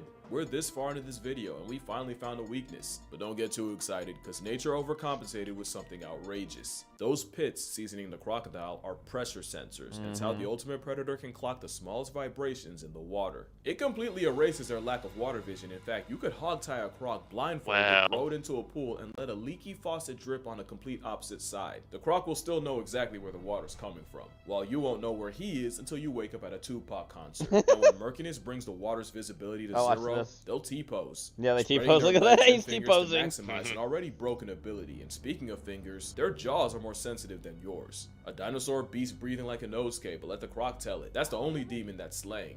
And I don't know if I said this already, but let's not just walk past the fact that they can regenerate their tails like a starfish's arm. legs, though. But the thing is, bears are berserker builds on steroids. Cats are four-legged fur ninjas, and orcas are the most cerebral serial murkers on the planet. What is it about this semi-aquatic bioweapon that makes me confidently call them the scariest predator on Earth? Oh, simple. They're a predator's predator. Is there a single predator that generates more anxiety in other predators? Even cheetahs aren't fast enough to cheat death in the hit range of the reptile. And the king of the jungle gets a severe vibe check when they're out of their element. Not to mention, crocodiles will savage sharks to the point where many believe bull sharks actively avoid them. Crocodile is the worst kind of predator, one with zero prejudice, which makes them a massive threat to the most successful predator of all time. Us. Here's the thing, when a lion, tiger, or bear becomes a man-eater, it usually means something's wrong and they can't hunt their normal prey. Polar bears and Komodo dragons are famously less picky, but their home base is so remote that most people will never have to worry about them. Not only do crocodiles practice the worst kind of equality, they're basically everywhere. It's not that they actively go after humans, just that they genuinely don't care, which is why it's the crocodile that turns more humans into hashtags than any other large predator by a lot. And considering how and where look at that one in the sewer. I remember that video. Look at that. Even just if you down don't get there, killed by a looking, crocodile, watching. There's plenty of psychological damage that comes from being targeted by one.